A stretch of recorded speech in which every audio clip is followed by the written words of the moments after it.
الحمد لله نحمده ونستعينه ونستغفره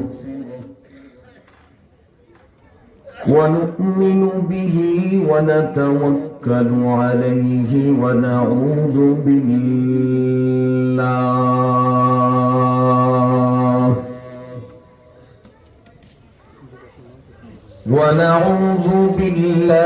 من شرور أنفسنا ومن سيئات أعمالنا من يهده الله فلا مضل له ومن يضلله فلا هادي له ونشهد أن لا إله إلا الله وحده لا شريك له ونشهد أن سيدنا ومولانا محمدا عبده ورسوله أرسله الله تعالى إلى كافة الناس بشيرا ونذيرا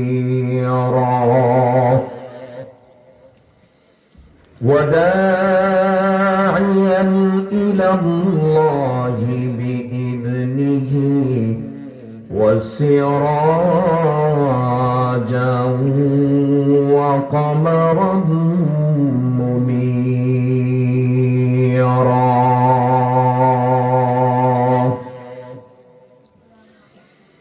أما بعد فأعوذ بالله من الشيطان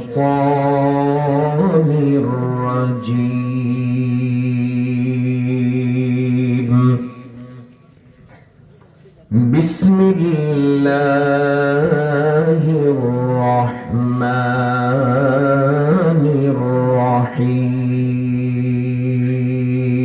الرحيم خلق الإنسان علمه البيان وعن أبي هريرة رضي الله تعالى عنه قال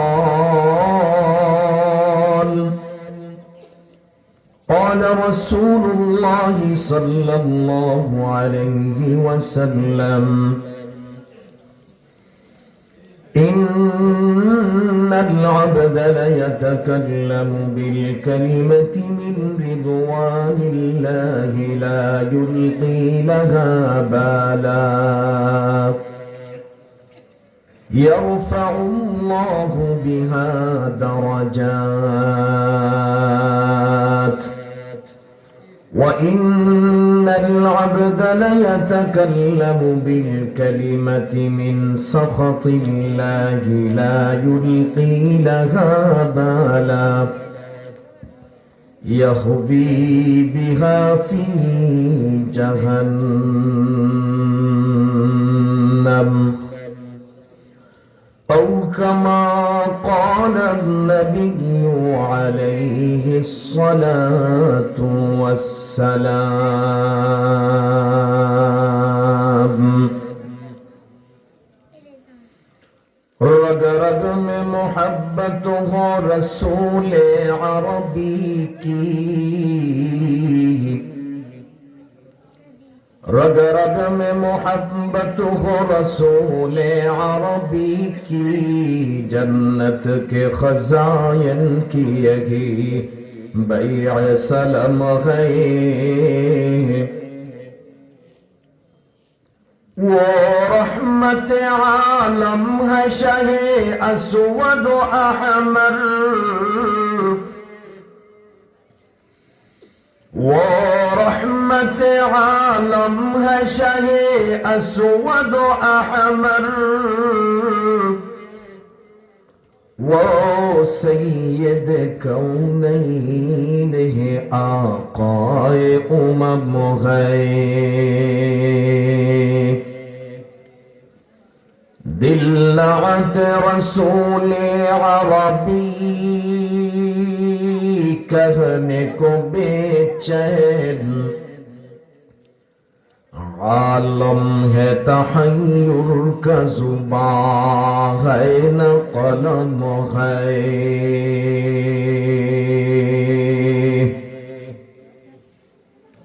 अल्हम्दुलिल्लाह, 3 दिन ব্যাপী তাফসীরুল কোরআন মাহফিলের প্রথম দিনের শেষ অধিবেশনে আল্লাহ পাক আমাদেরকে কিছু কথা বলা এবং শোনার জন্য বসার তৌফিক দান করেছেন।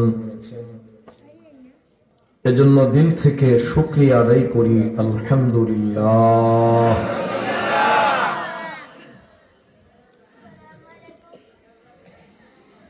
কুরআনুল কারীমের অত্যন্ত পরিচিত সূরা সূরা আর রহমানের প্রথম দিক থেকে ছোট্ট দুখানা আয়াতে কারিমা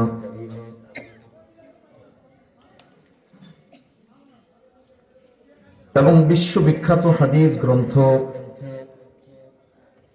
বুখারী শরীফ থেকে সৈয়দুনা আবু হুরায়রা রাদিয়াল্লাহু তাআলা আনহু এর সূত্রে বর্ণিত 6113 নং হাদিস শরীফটি আপনাদের সামনে পেশ করেছি। আয়াতে কারিমা ও হাদিসে পাকের বিষয়বস্তুকে সামনে রেখেই সংক্ষিপ্ত কিছু আলোচনা করার ইচ্ছা করেছি। ওয়ামা তৌফিকি ইল্লা বিল্লাহ। প্যারে হাজিরিন, আল্লাহ পাক আমাদেরকে অসংখ্য অগণিত নিয়ামত দান করেছেন। এত বেশি পরিমাণে নিয়ামত দিয়েছেন যে কোনো মানুষের পক্ষে আল্লাহর দেয়া সব নিয়ামতগুলো গণনা করে শেষ করা সম্ভব নয়।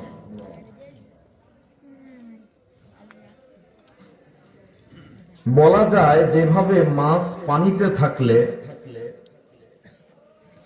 চতুর্দিক থেকে মাছকে পানি যেভাবে ঘিরে রাখে, মাছের উপরে নিচে ডানে বামে শুধু পানি আর পানি থাকে, মাছটা পানিতে সাঁতার কাটতে থাকে, আল্লাহ পাকও এত অসংখ্য অগণিত নিয়ামত আমাদেরকে দিয়েছেন, আমরাও যেন মাছের মতোই আল্লাহর নিয়ামতের মধ্যে ডুবে আছি, আল্লাহর নিয়ামতে সাঁতার কাটতেছি।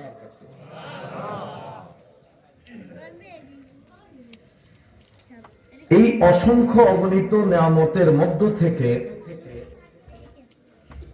আল্লাহ পাক কোরআনে হাকিমে বেশ কিছু নিয়ামতের কথা উল্লেখ করেছেন, যেগুলো বিশেষ উল্লেখযোগ্য, অনেক মূল্যবান। ওই নিয়ামতগুলোর কথাই আল্লাহ পাক উল্লেখ করেছেন। সূরা আর রহমানের এই তেলাওয়াতকৃত আয়াতে আল্লাহ পাক ওই জাতীয় গুরুত্বপূর্ণ একটি নিয়ামতের কথা আলোচনা করেছেন। আল্লাহ পাক আমাদেরকে সৃষ্টি করার পাশাপাশি অন্য জীব জানোয়ারের মতো আমাদের ভাষা ওই রকম রাখেননি, বরং আমাদেরকে সুন্দর করে মনের ভাব প্রকাশের জন্য সুন্দর ভাষা আল্লাহ পাক দান করেছেন। জবানের এই নিয়ামত আল্লাহর তরফ থেকে দেওয়া অসংখ্য নিয়ামতের মধ্যে মহামূল্যবান একটি নিয়ামত। কাজেই এই জবান নামীয় নিয়ামতের হেফাজত এবং গুরুত্ব দেওয়া চাই, এটার মূল্যায়ন করা চাই, যাতে এটার অপব্যবহার না হয়, অবমূল্যায়ন না হয়।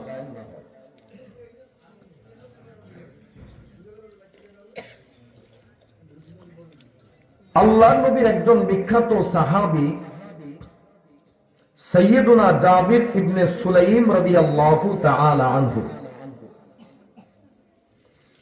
আবু দাউদ শরীফ এবং নাসাঈ শরীফে যার ঘটনাটি এবং কথাটি বর্ণিত হয়েছে। قال رأيت رجلين يصدر الناس عن رأيه لا يقول شيئا إلا صدروا عنه। জাবির ইবনে সুলাইম রাদিয়াল্লাহু তাআলা আনহু বলেন, একজন মানুষকে দেখলাম, যেই মানুষের কাছে সব ধরনের মানুষেরা যায় আসে, আনাগোনা করে, পরামর্শ নেয়, লা ইয়াকুলু শাইআন ইল্লা সাদারু আনহু, তিনি যেই পরামর্শ দেন তারা ওই পরামর্শটাই গ্রহণ করে নেয়। যেই লোকটার কাছে মানুষের এত ভিড়, সব ধরনের মানুষ যার কাছে যায় আসে, এটা দেখে আমার মনের মধ্যে প্রশ্ন জাগলো, লোকটাকে কেনই বা এতগুলো মানুষ এই লোকটার কাছে আসা যাওয়া করে। আমি একজনকে জিজ্ঞেস করলাম, মান হাদার রাজুল, এই লোকটা কে, মানুষেরা কেন তার কাছে এত ভিড় জমায়? জবাব দিল, ক্বালা রাসূলুল্লাহ, লোকটি আমাকে বলল, ইনি হলেন আল্লাহর রাসূল। আল্লাহর রাসূল, এ কারণেই মানুষেরা তার কাছে যায় আসে, পরামর্শ নেয়। আমারও এখন মনের ভিতরে চাহিদা জাগলো যে আমিও এই মানুষের কাছে যাব, যেমন অন্যান্য মানুষেরা তার কাছে যায়। হযরত জাবির ইবনে সুলাইম রাদিয়াল্লাহু তাআলা আনহু আল্লাহ নবীর কাছে গেলেন, গিয়ে সালাম দিলেন। আলাইকাস সালাম ইয়া রাসূলুল্লাহ বলে দুইবার সালাম দিলেন। নবীজি সাথে সাথে বললেন, লা তাকুল আলাইকাস সালাম ফাইন্না আলাইকাস সালাম তাহিয়াতুল মাইয়িত বাল কুল আসসালামু আলাইক। সাথে সাথে ভুলটা শুধরায়া দিলেন, বললেন আলাইকাস সালাম। এভাবে বলা এটা জীবিতদের ক্ষেত্রে প্রযোজ্য নয়, এটা মুর্দাদের সালাম এভাবে হয়। জিন্দাদের ক্ষেত্রে সালাম শব্দ আগে আর আলাইকা বা আলাইকুমটা পরে। তুমি এভাবে বলো না, বরং বলো আসসালামু আলাইকুম। আলাইকাস সালাম বা আলাইকুমুস সালাম এভাবে বলো না, বরং বলো আসসালামু আলাইকুম। সালামটা সংশোধন করে দিবে। এতক্ষণ তো মানুষের কাছে শুনেছেন যে তিনি আল্লাহর রাসূল, সরাসরি এখন উনি নিজেই জিজ্ঞাসা করলেন, আনতা রাসূলুল্লাহ, আপনি কি আল্লাহর রাসূল? মানুষের কাছে তো শুনেছেন, এখন সরাসরি নবীর পবিত্র জবান থেকে শুনতে চান। আল্লাহ নবী বললেন, হ্যাঁ, আনা রাসূলুল্লাহিল্লাযী ইদা আসাবাকা দুররুন ফাদাউতাহু কাশাফাহু আনকা। নবীজি ইচ্ছা করলে বলতে পারতেন, হ্যাঁ আমি আল্লাহর রাসূল। এতটুকু কথা বললেও তো জবাবটা হয়ে যেত। নবীজি শুধু এতটুকু না বলে সাথে আরো কিছু কথা বাড়িয়ে তাওহীদের দাওয়াত তাকে দিলেন, আল্লাহর কিছু পরিচয় তার সামনে তুলে ধরলেন। আয় রহমতে আলম বি আবি আনতা ওয়া উম্মি, আয় রহমতে আলম বি আবি আনতা ওয়া উম্মি, তু খতমে রসুল খলকো কা তু রাহনুমা है। कुरान है अखलाक तेरे आए शाहिदी शान, कुरान है अखलाक तेरे आए शाहिदी शान, और लब के इशारे में तेरे हुक्म खुदा है, और लब के इशारे में तेरे हुक्म खुदा है।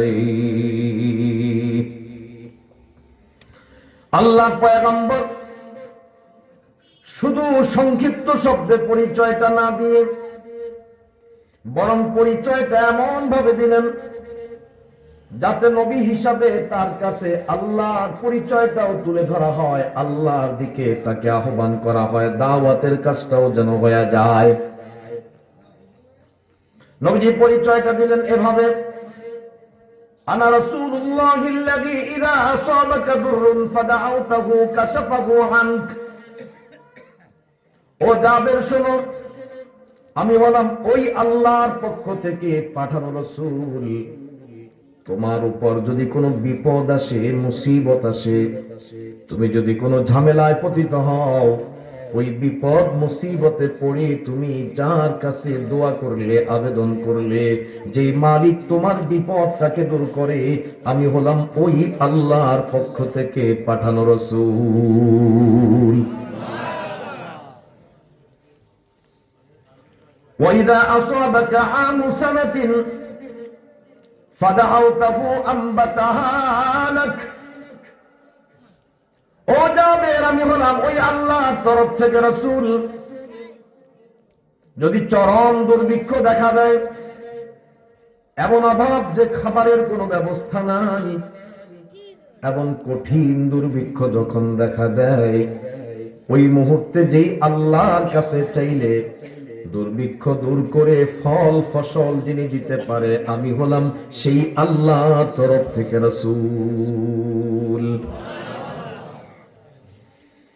ওয়াইদা কুনতা বিআরদিন ফালাতিন আও কফরিন ফাদাল্লাত রাহিলাতুকা ফাদাউতাহু রাদ্দাহা আলাইক।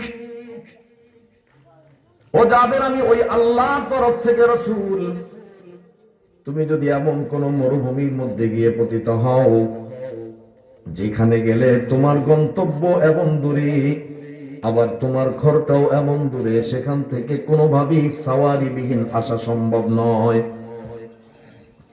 এমন জায়গাতে যাওয়ার পরে হঠাৎ করে তোমার সাওয়ারিটা কিভাবে যেন উধাও হয়ে গেল, হারিয়ে গেল, এখন আর তোমার গন্তব্যের দিকে যাওয়াও সম্ভব নয়, আবার তোমার ঘরের দিকে ফিরে আসাও সম্ভব নয়, এখন তোমার জন্য মরা ছাড়া আর কোনো উপায় নাই। ওই উপায়হীন অবস্থায় যেই আল্লাহর কাছে চাইলে, প্রার্থনা করলে, ওই মরুভূমিতে তোমার জন্য তোমার সাওয়ারিটা যে আল্লাহ ফেরত দিতে পারে, আমি হলাম ওই আল্লাহর তরফ থেকে রাসূল। জাবের ইবনে সুলাইম রাদিয়াল্লাহু তাআলা আনহুকে নবীজি পরিচয় দিতে গিয়ে আল্লাহ পরিচয়টাও দিয়ে দিলেন। কথাগুলো দিনের মধ্যে এমন ভাবে গেঁথে গেল, কথাগুলো দিলের ভিতরে, কলিজার মধ্যে এমন ভাবে ঢুকেছে, এবার নিজেই বলতে লাগলেন, ইয়া রাসূলুল্লাহি হাদ ইলাইয়া, নবী গো, আপনি আমাকে কিছু উপদেশ, কিছু নসিহত প্রদান করেন। নিজের ভেতরেই নবীর কথাগুলো শুনে এমন অবস্থা, এমন মনোভাব তৈরি হয়েছে, এখন আরো কিছু উপদেশ চায়, আরো কিছু নসিহত নবীজির কাছ থেকে নিতে চায়। নবীজি কয়েকটি উপদেশ দিলেন। এক নম্বরে নবীজি বললেন, ক্বালা লা তাসুব্বান্না আহাদা।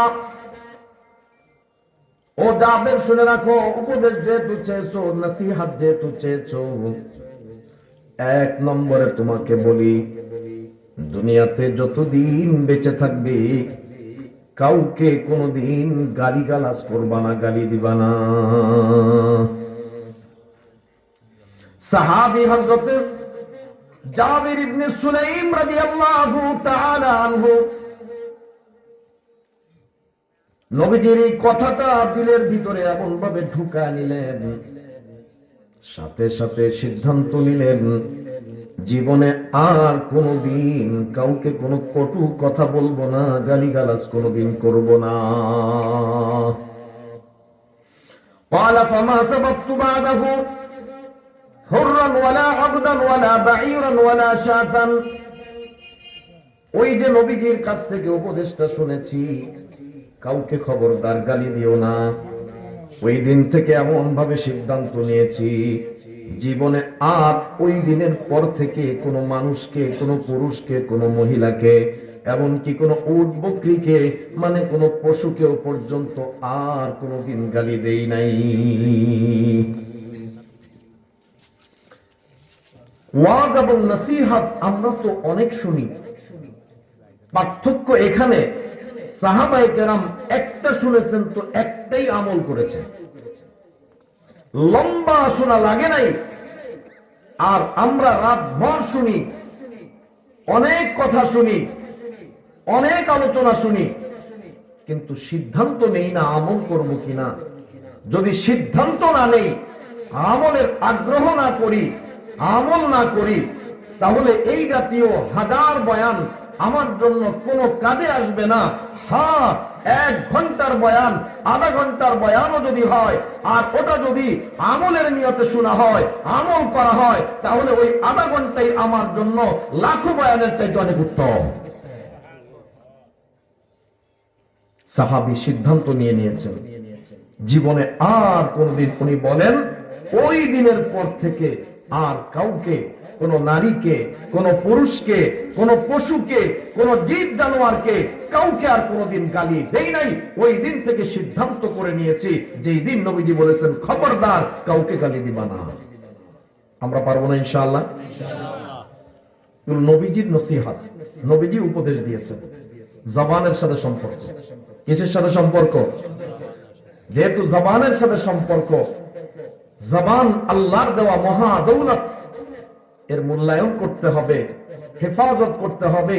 এই জবান আল্লাহ আমাকে গালি দেওয়ার জন্য দেন নাই, ভালো কথা বলার জন্য দিয়েছেন, তার নাম নেওয়ার জন্য দিয়েছেন, কোরআন তেলাওয়াত করার জন্য দিয়েছেন। এই জবানটা প্রয়োজনীয় কথা বলার জন্য দিয়েছেন।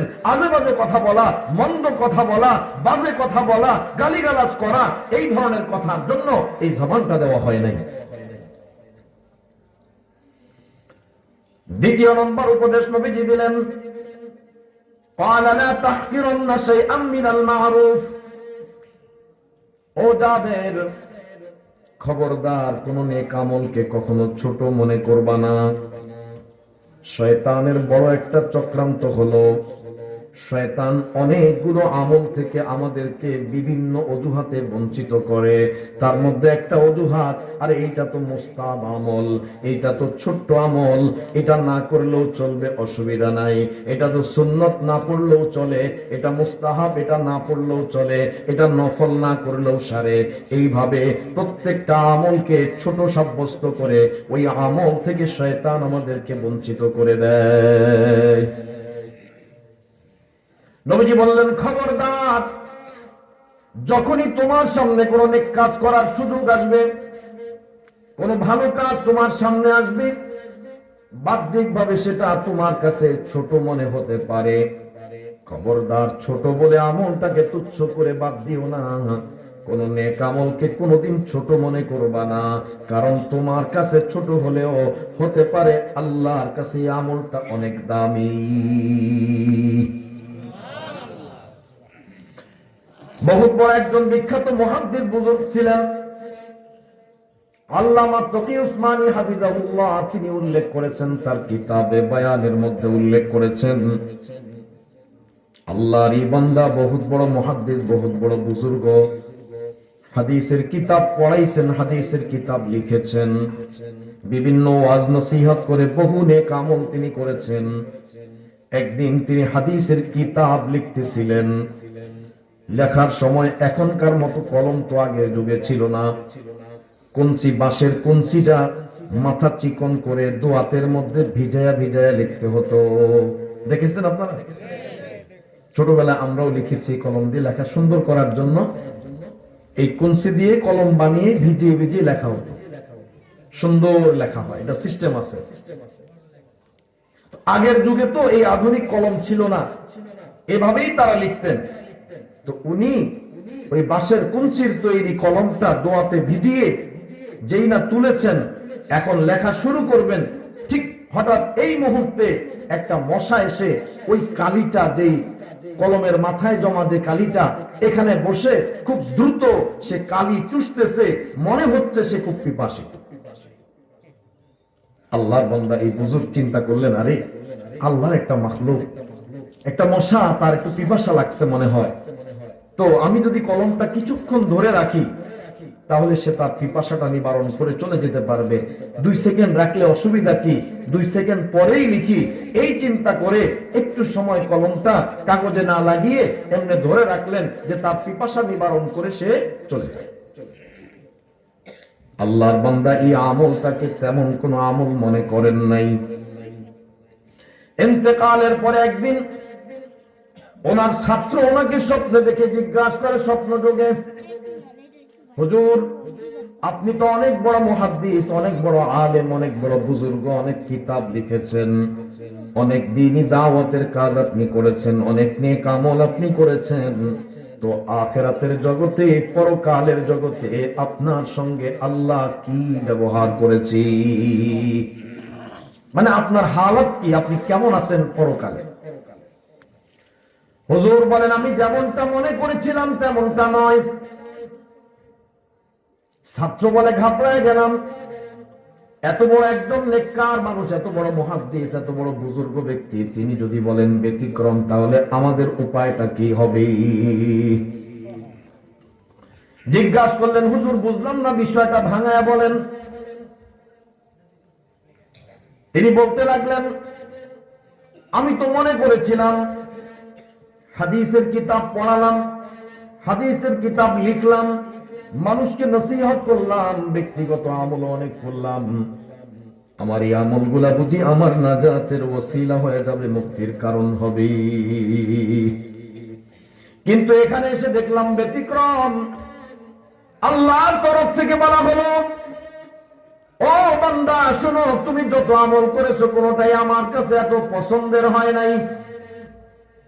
তোমার হাদিস পড়ানো, হাদিসের কিতাব রচনা করা, বিভিন্ন নেক আমল করা, কোনোটাই আমার কাছে এত ভালো লাগে নাই।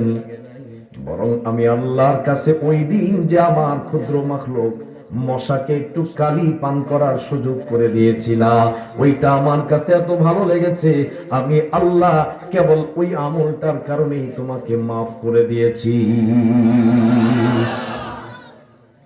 তাহলে কোন নেক আমলকে ছোট মনে করব না। বাহ্যিকভাবে উনিও এটাকে কোন নেক আমল মনে করেন নাই, তবে করেছেন, কিন্তু এটা যে নাজাতের উপায় হবে, মুক্তি পাবে এই আমল দিয়ে, এইটা উনি চিন্তা করেন নাই, অথচ ওইটাই ওনার মুক্তির কারণ হয়ে গেছে। নবীজি বলেন, লা তাহকিরান্না শাইআম মিনাল মারুফ। ও যাদের কখনো কোন নেক আমলকে কখনো ছোট মনে করবা না। যখনই কোনো নেক আমলের সুযোগ আসে, কোনো আমল করার সুযোগ আসে, তোমার সুযোগ আছে সম্ভব করা, তাহলে কোনো অজুহাতে আমলটা এড়িয়ে যাইবা না, বরং আমলটা করার চেষ্টা করবা। হতে পারে তোমার দৃষ্টিতে ছোট, কিন্তু এই আমলটা আল্লাহর পছন্দের হবে, ফলে আল্লাহ এই আমলের কারণেই তোমাকে মাফ করে দিবে। 3 নম্বর উপদেশ নবীজি দিলেন,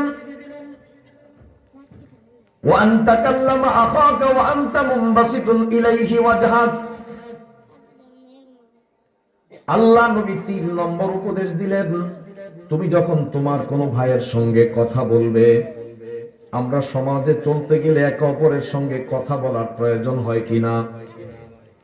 নবী বলেন, যখন তুমি কারো সঙ্গে কথা বলবে, وأنت منبسط إليه وجهك, তোমার চেহারাটা যেন হাসি খুশি থাকে, কথা বলার সময় মুখটা বেজার করে কথা বলবা না, মুখ ভারী করে বেজার করে মুখ কালো করে কথা বলবা না, বরং চেহারাটা হাসি খুশি রেখে হাসি মুখে কারো সঙ্গে কথা বলবে। এটাও জবানের সাথে সম্পর্ক, হাসি মুখে কথা বলা, এটা নবীজির সুন্নত, নবীজির সুন্নত।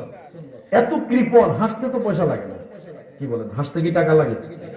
একটু হাসি দিয়ে কথা বলবে, একটু হাসি মুখে কথা বলা, যেটাতে পয়সা খরচ হয় না, আলাদা কষ্টও করতে হয় না, এতটুকু আমল করে যদি সওয়াব পাওয়া যায়, নেকি পাওয়া যায়, আল্লাহর সন্তুষ্টি পাওয়া যায়, নবীর সন্তুষ্টি পাওয়া যায়, তাহলে এই আমল যদি কেউ না করে তার চেয়ে বড় কৃপণ আর কেউ হতে পারে? এরকম কৃপণতা করবো না ইনশাআল্লাহ। একটু হাসি মুখে কথা বলবো। যার সঙ্গে কথা বলবো তিনি তাহলে খুশি হবেন, তার কাছে ভালো লাগবে, আর নচেত সে কষ্ট পাবে। কি ব্যাপার, অনেক ভাববে, কারণ কি আমি কি তার সঙ্গে কোনো দুর্ব্যবহার করেছি, কেন সে আমার সাথে মুখ কালো করে কথা বলে, মুখ বেজার করে কথা বলে, সে অনেক চিন্তায় পড়বে, অনেক কিছু মনে করবে, নানা পেরেশানি তার দিলে আসবে। তো এত কিছু না করে আমি যদি হাসি মুখে কথা বলি, লোকটার দিল খুশি হবে, ওই লোকটার দিল খুশি হবে তো আল্লাহ খুশি হয়। ইন্না যালিকা মিনাল মা'রুফ, নবীজি বলেন এটাও নেক কাজ। 4 নম্বরে নবীজি চতুর্থ উপদেশ দিলেন হযরত জাবির ইবনে সুলাইম রাদিয়াল্লাহু তাআলা আনহুকে। নবীজি বললেন, তুমি যে তোমার পরিধেয় বস্ত্রটা পরিধান করো, এই পরিধানের বস্ত্রটা লুঙ্গি হোক, পায়জামা হোক, তুমি এটাকে নিসফে সাক পর্যন্ত উঠায় রাখবা। তার মানে হাঁটু এবং টাকনু গিরার মধ্যবর্তী জায়গাকে নিসফে সাক বলে। ফাইন আবাইতা ফাইলাল কাবাইন, যদি তোমার কাছে এটা বেশি অসুবিধাজনক মনে হয়, তাহলে সর্বোচ্চ তুমি নামাইলে টাকনু পর্যন্ত নামাইতে পারবা। টাকনুর নিচে খবরদার তোমার লুঙ্গি, তোমার পায়জামা, তোমার জামা যেন টাকনুর নিচে চলে না যায়।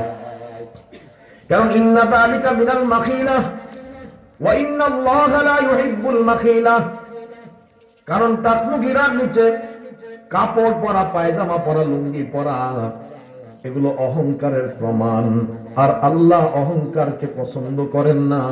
অন্য বর্ণনায় নবীজি বলেন, মা আসফালা মিনাল কাবাইনি মিনাল ইজারি ফিন্নার, যারা টাকনুর নিচে পায়জামা লুঙ্গি পরিধান করে, নবী বলেন তার ওই অংশ জাহান্নামে যাবে। তার মানে ওই লোকটাই জাহান্নামে যাবে, কারণ আলাদা করে তো পায়ের টাকনু নিয়ে জাহান্নামে দেওয়া হবে না। কি বলেন, এটা কাইটা কি আলাদা জাহান্নামে দিবে? তার মানে ওই লোকটাই জাহান্নামে যাবে। কি লাভ ভাই? কোন লাভ আছে? টাকনুর নিচে লুঙ্গি পরলে, টাকনু গিরার নিচে প্যান্টটা পরলে স্মার্ট মনে হয় নিজেকে? না, এই স্মার্টনেস প্রয়োজন নেই। এই স্মার্টনেস আমাকে জাহান্নামে নিয়ে যায়। যে আমল জাহান্নামের আমল, সেটা কোনোদিন সভ্যতা হতে পারে না, সেটা ভদ্রতা হতে পারে না, সেটা কোনো মুসলিম যুবক, সেটা কোনো মুসলমান কোনোদিন করতে পারে না। কাজে কখনো এটা করব না। নবীজি একজন সাহাবীকে, একজন যুবক সাহাবীকে জীবনের প্রথম সাক্ষাতে উপদেশগুলো দিচ্ছেন। কত গুরুত্বপূর্ণ কথাগুলো তাকে বলেছেন। 5 নম্বরে নবীজি বললেন, ওয়াইন ইমরুন শাতামাকা আও আয়্যারাকা বিমা ইয়ালামু ফীকা ফালা তুআয়্যিরহু বিমা তা'লামু ফীহি ফাইন্নামা ওয়াবালু যালিকা আলাইহি আও কামা ক্বালা আন-নাবিয়্যু আলাইহিস সালাতু ওয়াস সালাম। নবীজি বললেন, কেউ যদি তোমাকে গালি দেয়, তোমাকে ভৎসনা করে, তিরস্কার করে, কোনো কিছু বলে, তোমার কোনো অন্যায় বা দোষের কারণে, যেটা হয়তো সে জানে সেই কারণে তোমাকে বলেছে, ফালা তুআয়্যিরহু বিমা তা'লামু ফীহি, তুমিও তার কিছু জানা থাকলে খবরদার ওইটার মোকাবেলায় তুমি তাকে গাল মন্দ করবে না। গালি দিয়েছে দিক না, তুমি দিও না। নবীর শিক্ষা, গালি দিয়েছে তুমি গালি দিও না, তুমি তাকে ভালো বলার চেষ্টা করো। ইদফা বিল্লাতী হিয়া আহসান ফাইযা আল্লাযী বাইনাকা ওয়া বাইনাহু আদাওয়াতুন কাআন্নাহু ওয়ালিয়্যুন হামীম। আল্লাহ বলেন, যদি এই অভ্যাসটা করতে পারো, মন্দের মোকাবেলা যদি ভালো দিয়ে করতে পারো, একজন হয়তো তোমাকে গালি দিয়েছি, তুমিও যদি গালি দাও তাহলে এটা ভালো চরিত্র হলো না। তুমি মন্দের মোকাবেলা ভালোটা দিয়ে করো, গালি দিও না, তার সঙ্গে ভালো ব্যবহার করো। দেখবে ফলাফল এই হবে, যেই লোকটা তোমার দুশমন ছিল, শত্রু ছিল, তুমি যদি মন্দটাকে ভালো দিয়ে পরিবর্তন করে দিতে পারো, দেখবে কিছুদিনের ব্যবধানে সে তোমার শুধু বন্ধু নয়, বরং তোমার অন্তরঙ্গ বন্ধুতে পরিণত হয়ে যাবে। শত্রুতা আর থাকবে না, দুশ্মনী থাকবে না, কারণ সে ভাববে আমি দিলাম গালি আর লোকটা গালি না দিয়ে সে আমার সঙ্গে ভালো ব্যবহার করলো, তাহলে আমি যাকে খারাপ মনে করছিলাম, দুশ্মন মনে করছিলাম, আসলে লোকটা তো এই ধরনের না।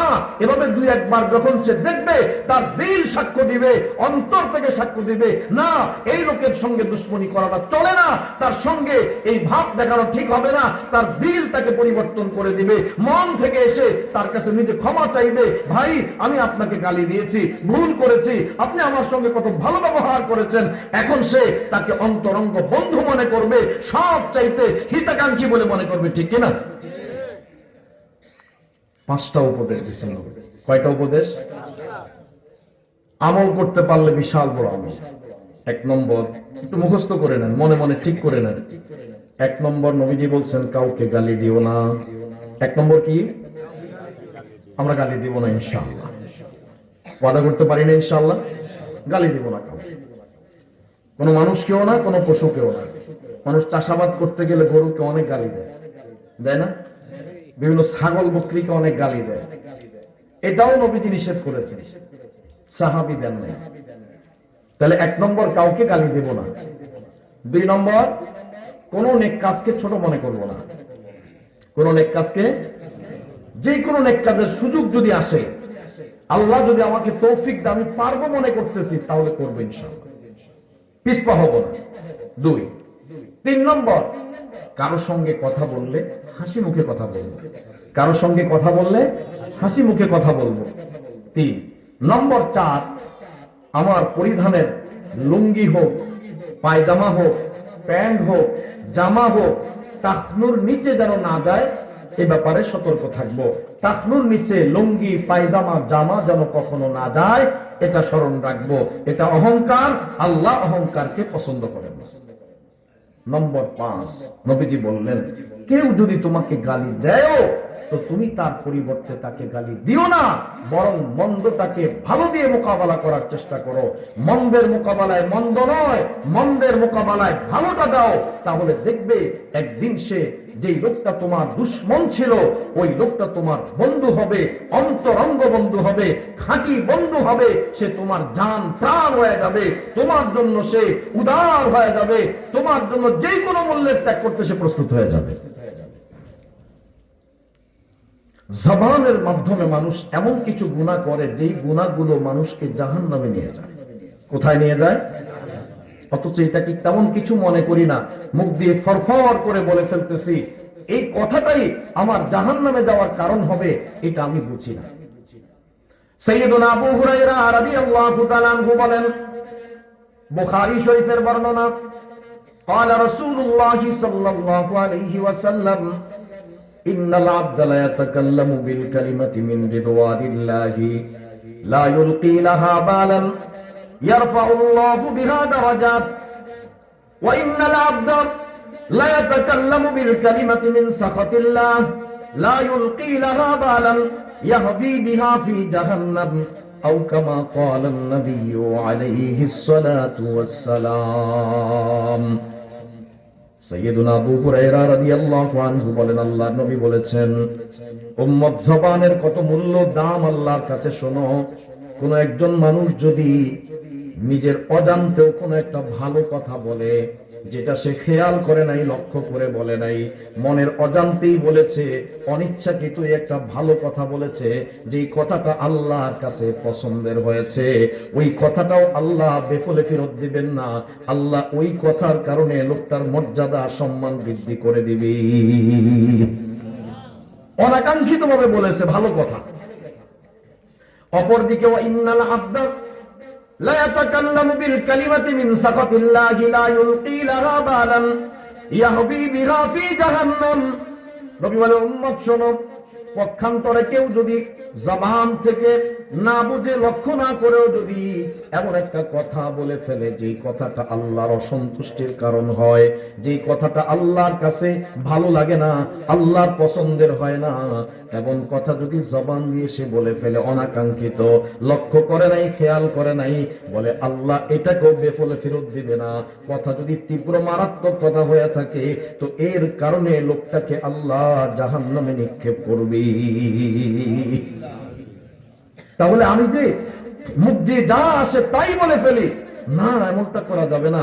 অনিচ্ছাকৃত বলে ফেললো, এখানে ওইটাই বলা হয়েছে, অনিচ্ছাকৃত ভালো কথা সেটার কারণে মর্যাদা বৃদ্ধি হবে, অনিচ্ছাকৃত কোনো মন্দ কথা ওটার কারণে ক্ষেত্র বিশেষ আমাকে জাহান্নামেও যাওয়া লাগতে পারে। কথা বড় মারাত্মক জিনিস। যারা হাতুস সিনানি লাহাল কিয়ামু ওয়ালা ইয়ালতামু মা জারাহাল লিসানু। মানুষকে জবান দিয়ে এমন আঘাত করা যায়, যেই আঘাতের ব্যথা গোটা জিন্দেগি অনুভব করে।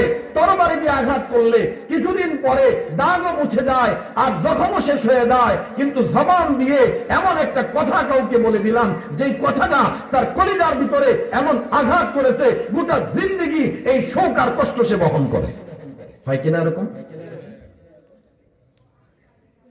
জবানের এত গুরুত্ব, এই কথা কত মারাত্মক, জিন্দেগি ভর সে ভুলতে পারে না, শুধু একটা কথা বলেছে। কাজেই আমার জবানকে খুব সংযত রাখতে হবে। শুধু কথার কারণে সংসার ভেঙে যায়, যায় কিনা? কথা, শুধু কথা, আর কিচ্ছু না। তালাশ করলে, পরে তদন্ত করলে কিছুই পাওয়া যায় না, শুধু কথা বলছিল। একজনে একটা বলছে, আরেকজন আরেকটা বলছে। আরেকটা জিনিস আছে চগলখড়ি। চগলখড়ি বোঝেন আপনারা? বলার মানুষ তো ভালো মানুষ, এখানে তো চগলখড়ি নাই, আছে? চগলখড়ি মারাত্মক। একজনের কথা আরেকজনের কাছে একটু রং টং লাগাইয়া, যেভাবে বলেছে সেভাবে না, আরেকটু কম বেশি করে, যেভাবে বললে তাকে খেপানো যায়, যেভাবে বললে তাকে ক্ষিপ্ত করা যায়, রাগানো যায়, ওইভাবে কথাটাকে একটু রং রং মিশাইয়া, একটু বানায়া টানায়া আর একটু বাড়ায়া কমায়া এরপরে কথাটা বলে, এটাকে বলে চগলখড়ি। এটা কত মারাত্মক জানেন? একটা হাদিস শুনে, বুখারী মুসলিম শরীফের বর্ণনা, সাইয়্যিদুনা আব্দুল্লাহ ইবনে আব্বাস রাদিয়াল্লাহু তাআলা আনহুমা থেকে বর্ণনা, قال مر رسول الله صلى الله عليه وسلم على قبرين فقال إنهما يعذبان وما يعذبان في كبير أما أحدهما فكان يسعى بالنميمة وأما أحدهما فكان لا يستنزه من بوله. আল্লাহ নবী বলেন, সাহাবী হযরত আব্দুল্লাহ ইবনে আব্বাস রাদিয়াল্লাহু তাআলা আনহুমা বলেন, নবীজি একদিন রওনা করলেন, পথিমধ্যে দুইটা কবর, দুই কবরের পাশ দিয়ে যখন নবীজি যাচ্ছিলেন, ওয়াহির মাধ্যমে নবীকে জানিয়ে দেওয়া হলো যে এই দুই কবরের যে মুর্দা আছে তাদেরকে আযাব দেওয়া হচ্ছে, শাস্তি দেওয়া হচ্ছে। নবীজি বলতে লাগলেন, ইন্নাহুমা ইউআযাবান। সঙ্গী যারা সাহাবী ছিলেন তাদেরকে বললেন, শোনো, এই যে দুইটা কবর দেখতেছো, এই কবরওয়ালাদেরকে আযাব দেওয়া হচ্ছে। ওয়ামা ইউআযাবানি ফি কাবীরিন। ও সাহাবীরা শোনো, তেমন বড় কোনো বিষয় না, যেটাকে তেমন পাত্তা দেয় নাই দুনিয়াতে, সাধারণ মনে করেছিল, ওই রকম একটা সাধারণ বিষয়ের কারণে আজ তাদেরকে কবরে আযাব দেওয়া হচ্ছে। সাধারণ বিষয় মনে করেছিল দুনিয়াতে। কি কারণটা ছিল? নবীজি দুই কবরওয়ালার ব্যাপারে দুইটা মন্তব্য করলেন। ফাকাল আম্মা আহাদুহুমা, দুই কবরের এক কবরের দিকে ইঙ্গিত করে বললেন, ফাকানা হাদা ইয়াসআ বিন নামিমা। এই লোকটা চগলখড়ি করত, এই চগলখড়ি করার কারণে আজ কবরে তাকে শাস্তি দেওয়া হচ্ছে, আযাব দেওয়া হচ্ছে। দুনিয়াতে তো মনে করতো কিছুই না, দিছি একটা লাগাই দিছি। এখন তামসা বোঝো, কবরে গিয়া তুমি আরেকজনের পরিবারে আগুন লাগাইছো, আরেকজনের সংসার নষ্ট করেছো, আরেকজনের মিল মোহাব্বত আপোষের সুসম্পর্ক নষ্ট করেছো, আজ কবরে গিয়ে শাস্তি ভোগ করো, বোঝো এর মজাটা কি। নবীজি বলেন অভ্যাস ছিল চগলখুরি করা। একটা গল্প মনে পড়ছে, বলবো? আমার শাইখ মুর্শিদ দামাত বারাকাতুহু বলেছেন, শিক্ষণীয় গল্প, আজে বাজে কোনো গল্প না। এক লোকের এক গোলাম ছিল, চাকর। আগে যে সময় পৃথিবীতে গোলামবাদীর কথা ছিল সেই সময়ের কথা। গোলামটা কাজে কর্মে খুব পারদর্শী, যে কোনো কাজ দিলে করতে পারে, যে কোনো কিছু সহজে বুঝে, খুব চালাক চতুর। এই গোলাম কাজ করে ভালো, সব দিকে ঠিক, কিন্তু একটা সমস্যা, চগলখুরি করে। সমস্যা কি? মালিক বিরক্ত হয়ে গোলামটা বিক্রি করে দিবে। বাজারে তুলছে গোলাম বিক্রি করার জন্য, ক্রেতা আসছে, তো যেই শুনে চলে যায়, কিনতে চায় না।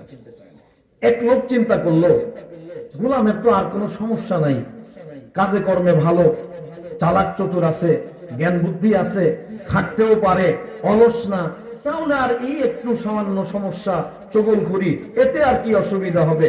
অসুবিধা নাই, দেন গোলাম আমি নিয়ে যাবো। কিনে নিয়ে গেছে। সামান্য একটু সমস্যা। সমস্যাটা কি বুঝতেছেন আমার কথা? তো কিনে নিয়ে গেছে গোলাম, বাড়িতে নিয়ে গেছে। মাশাআল্লাহ, খুব খুশি। গোলামরে যে কাজ বলে একদম বলার আগেই করে ফেলে, আর খুব চালাক চতুর, যেমনটা চায় ওই রকম সুন্দর করে কাজও করতে পারে। সবাই তো এটা পারে না। আবার খুব মিশুক, সবার সঙ্গে খুব মিশে যায়। কিছুদিন যাইতে না যাইতে বাড়ির সঙ্গে, পরিবারের লোকজনের সঙ্গে এমন ভাবে মিশে গেছে, মনে হচ্ছে যেন সে তাদেরই পরিবারের একজন। খুব মিশুক, তো মিশে গেছে একদম। হঠাৎ করে ওই যে তার চগলখুরির রোগ তো আছে, তার ওই শয়তানি মাথায় উঠছে। তার এখন চিন্তা যে ওই শয়তানিটা করতে হবে। ওই লোকটাকে গিয়ে বলতেছে, যিনি বাড়ির মালিক, ওনাকে বলে খালু সাহেব, উদাহরণস্বরূপ বোঝার জন্য বলছি আর কি। ওনাকে বলে যে খালু সাহেব, অনেকদিন তো হলো আপনাদের বাড়িতে আসলাম, আপনাদের পরিবারের সঙ্গে থাকলাম, কাজ করতেছি, থাকতেছি, খুবই ভালো লাগছে, আপনাদের একজন পরিবারের সদস্যের মতো হয়ে গেছি। প্রথম দিকে এসে যেই জিনিসটা দেখছি, ইদানিং সেই জিনিসটা দেখতেছি না। সেটা হইল, আগে খালাম্মা আপনাকে যেই রকম মহব্বত করত, আপনার প্রতি যে টান আগ্রহ ছিল, আপনার প্রতি যে মহব্বত ভালোবাসা ছিল, ইদানিং কেমন জানি খালাম্মার মধ্যে ওইটা দেখতেছি না। ব্যাপারটা কিছু বুঝতেছি না। হালকা একটু স্লো পয়জন একটু দিয়ে দিচ্ছে। আচ্ছা, এই কথাটা বললে খুব কাছে যেহেতু মিশে গেছে, এই কথাটা যদি এইভাবে বলে, লোকটা কথাটা নিয়ে নিছে, মনে মনে ভাবে কি ব্যাপারটা কি, আমি আমার স্ত্রীর কোন দিকটা কম রাখলাম? তার ভরণ পোষণ, খাওয়া দাওয়া যাবতীয় সবই তো ঠিক আছে, তাহলে আগের চাইতে তো কোনো কিছু কম করি নাই, তাহলে এখন ইদানিং কেন সে আমার প্রতি অভক্তি, অশ্রদ্ধা থাকবে, আমার থেকে একটু বিগ্রাম থাকবে? কারণটা কি? কোন কারণ তো হতে পারে না। মনে মনে একটু কষ্ট। স্ত্রীর কিছু জিজ্ঞেস করে নাই, ওই দিকে ওইখানে যাও একটা দিছে। খালাম্মা কি আর বলবো, খুব কষ্টে একটা কথা না বলেও পারতেছি না। আপনাদের এখানে যখন আসছিলাম, আপনাদের এই পরিবেশটা এত ভালো লাগছিল, এত ভালো লাগতো, আমি তো আপনাদের একজন হয়ে গেছি, কথাটা এই জন্য না বলে পারতেছি না। ইদানিং দেখতেছি খালু সাহেব আগের মতো আপনার প্রতি সেই আগ্রহটা নাই, ইদানিং কেমন কেমন জানি আপনার প্রতি একটা মনোভাব। আচ্ছা বলেন তো, আসলে তো কিচ্ছুই না, এখন খালাম্মার ভিতরে একটা তোলপাড় শুরু হয়ে গেছে। কি ব্যাপার? আমি তো তার সেবা যত্ন আগের চেয়ে কোনো অংশ কম করি না। আগে যেমন সেবা যত্ন করছি, এখনো তো ওই রকমই করি, আরো বেশি করার চেষ্টা করি। তাহলে কারণটা কি? কি অপরাধ, কি দোষটা আমার যে সে এখন আমার উপর একটু রাগ, অসন্তুষ্ট হইলো? তো মনে মনে একটা কষ্ট। তাহলে এখন কোন যোগাযোগ, দুইজনে আলাদা নাই, স্বামীও মনে মনে কষ্ট, এদিকে স্ত্রীর মনে মনেও কষ্ট। এই যে শুরু হলো দূরত্ব, এখন একজন আরেকজনের প্রতি একটু ভাব। এখন স্বামীও দেখে আসলেই তো স্ত্রী কেমন যেন একটা অসন্তুষ্ট অসন্তুষ্ট ভাব, আর স্ত্রীও দেখতেছে স্বামী একটু অসন্তুষ্ট ভাব, আসলে আগে ছিল না, সে এটা লাগাইছে, সে এটা কি লাগাইছে। কিছুদিন যাওয়ার পরে এটা তো বাড়তেছে, দূরত্বটা বাড়তেছে না, শুরু হয়েছে এখন ফুলতেছে। ওইদিকে স্বামী বেচারাও রাগ জিদ ক্ষোভ দিন দিন বাড়তেছে, আর ওই মহিলার ভিতরে কষ্টটা বাড়তেছে, হায় রে জিন্দগি বরবাদ করলাম, এখানে কোনো মূল্যায়ন পাইলাম না। কি বলে? তার ভিতরে কষ্ট বাড়তে বাড়তে বাড়তে বাড়তে এমন একটা চরম পর্যায়ে চলে গেছে। এখন সে আবার দুইজনের মাঝে হিতাকাঙ্ক্ষী সাজতে গেছে, যাইয়া খালাম্মারে বলে, মানে আরেক প্যাচ লাগাবে, খালাম্মা একটা কাজ করেন, খালু সাহেব যেহেতু আপনার উপর অসন্তুষ্ট নারাজ, তো এটা দূর করার জন্য একটা তকবীরের ব্যবস্থা করি, যাতে খালু সাহেবের মানসিকতা আপনার প্রতি মহব্বত ভালোবাসা আগের মতো হয়ে যায়। আচ্ছা, কোন মহিলাকে যদি এই কথা প্রস্তাব দেওয়া হয়, যেই কোনো মূল্যে, সেটা গ্রহণ করবে কিনা? বাবা কত টাকা লাগবে বলো, আমি দেব, যেইভাবে হোক দেব, তুমি এই কাজটা করো, আমার সংসারটা যেন টিকে। কি বলেন, চায় কি চায় না? আর খালাম্মারা যায় বলছে, একটা কাজ করেন খালাম্মা, খালু সাহেব যখন ঘুমায় থাকে, গোপনে ধারালো কোন ছুরি বা ব্লেড দিয়ে ওনার চুল অথবা দাড়ির কিছু অংশ কেটে আমাকে দিবেন, এইটা দিয়ে আমি এক কবিরাজের কাছে নিয়ে যাব, ওইটা দিয়ে একটা তদবির করে দিবে, তাহলে আপনাদের পরস্পরের যে দূরত্বটা এটা আর থাকবে না, আগের মতো মিল মহব্বত এমনকি আগের চেয়ে ভালো হয়ে যাবে। খালাম্মারে কয়ে দিছে এটা। খালু সাহেবকে বলে, খালু সাহেব সাবধান, খালাম্মা কিন্তু খুব অ্যাটেম্প টু মার্ডার, মানে আপনাকে হত্যার পরিকল্পনা করতেছে, আপনাকে যে কোনো সময় সুযোগ পেলে কিন্তু, কাজে আপনি বিশেষ করে যখন ঘুমান সতর্ক থাকেন। লাগাই দিছি না আরেকটা। ওইদিকে খালাম্মারে কি বলছে, আর এদিকে ওনারে। এখন এই বেচারা দুপুরবেলা মনে করেন স্ত্রীকে পরীক্ষা করার জন্য ঘুমের ভান ধরে চোখ বন্ধ করে আছে, ঘুমের ভান ধরে চোখ বন্ধ করে আছে। এখন তো ওই গোলাম বলে তো লাগাই দিছে, খালাম্মা চিন্তা করছে স্বামী নাক ডাকতেছে, মনে গভীর ঘুম এসে গেছে, তাহলে এই ফাঁকে অল্প একটু চুলের মাথা কেটে অথবা দাঁড়িয়ে একটু মাথা নেই, আসলে কি হত্যার কোনো ইচ্ছা আছে এখানে? ভালো নিয়তেই সে চিন্তা করতেছে, যদি এতটুকুর দ্বারা অন্তত আমাদের মিল মহব্বতটা আগের মতো হয়ে যায় তাহলে তো ভালো। এই চিন্তা করে ধারালো ব্লেড বা ছুরি নিয়ে এখানে যখনই কাটতে গেছে, ওই আগে তো ইনফরমেশন দেওয়া আছে যে আপনার কিন্তু যে কোনো সময় সুযোগ পাইলে কিন্তু। এখন তো খালু সাহেব যখন দেখছে যে ছুরি আইনে এখানে মাত্র ধরছে, ওইটাই এত বড় সাহস, তুই আমার গলায় ছুরি চালাতে আসছিস, যা তোরে এখন 3 তালাক দিয়ে দিলাম। বলেন তো কি হয়ে গেল? একটা সুখের সংসার, কোনো ঝগড়া না, কোনো বিবাদ না, কোনো ঝামেলা না, কোনো কিচ্ছুই না, শুধুমাত্র চগলখড়ি। শুধুমাত্র কি? চগলখড়ি। অনেক আমাদের পরিবারগুলোতে বিভিন্ন জায়গায় দেখেন অশান্তির পেছনে আর কিচ্ছুই নাই, শুধু চগলখড়ি। একজন আরেকজনের কাছে লাগায়া লাগায়া বানায়া বানায়া বাড়ায় চড়ায়া বলছে, আসলে সে এইভাবে বলে নাই। যদি বাস্তব কথাটা বলতো তাহলে ঝগড়া লাগতো না, অসন্তুষ্ট হতো না। এইভাবে তৃতীয় আরেকজন মাঝখানে ঢুকে কথাগুলো কম বেশি করে যখনই বলে, তখনই সংসারগুলোর মধ্যে আপোষে মিল মহব্বতের মধ্যে ঘাটতি আসে, দুশ্মনী তৈরি হয়, একজন আরেকজনের বিরুদ্ধে অবস্থান নেয়। কি বলেন, ঠিক কিনা?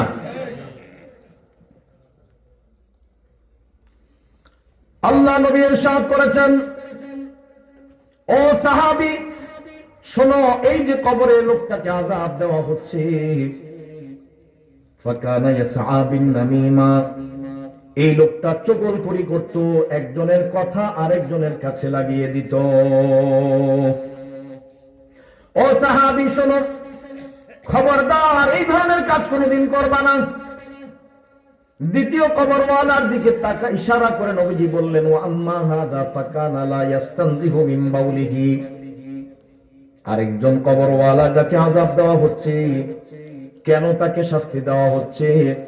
নবীজি বললেন, এই লোকটা দুনিয়াতে থাকতে পেশাব করার সময় ছিটা নিজের গায়ে লাগলো কিনা লক্ষ্য করতো না, কোনো গুরুত্ব দিত না। নাপাক থেকে বাঁচার ক্ষেত্রে তার কোনো তোয়াক্কা ছিল না, গুরুত্ব ছিল না।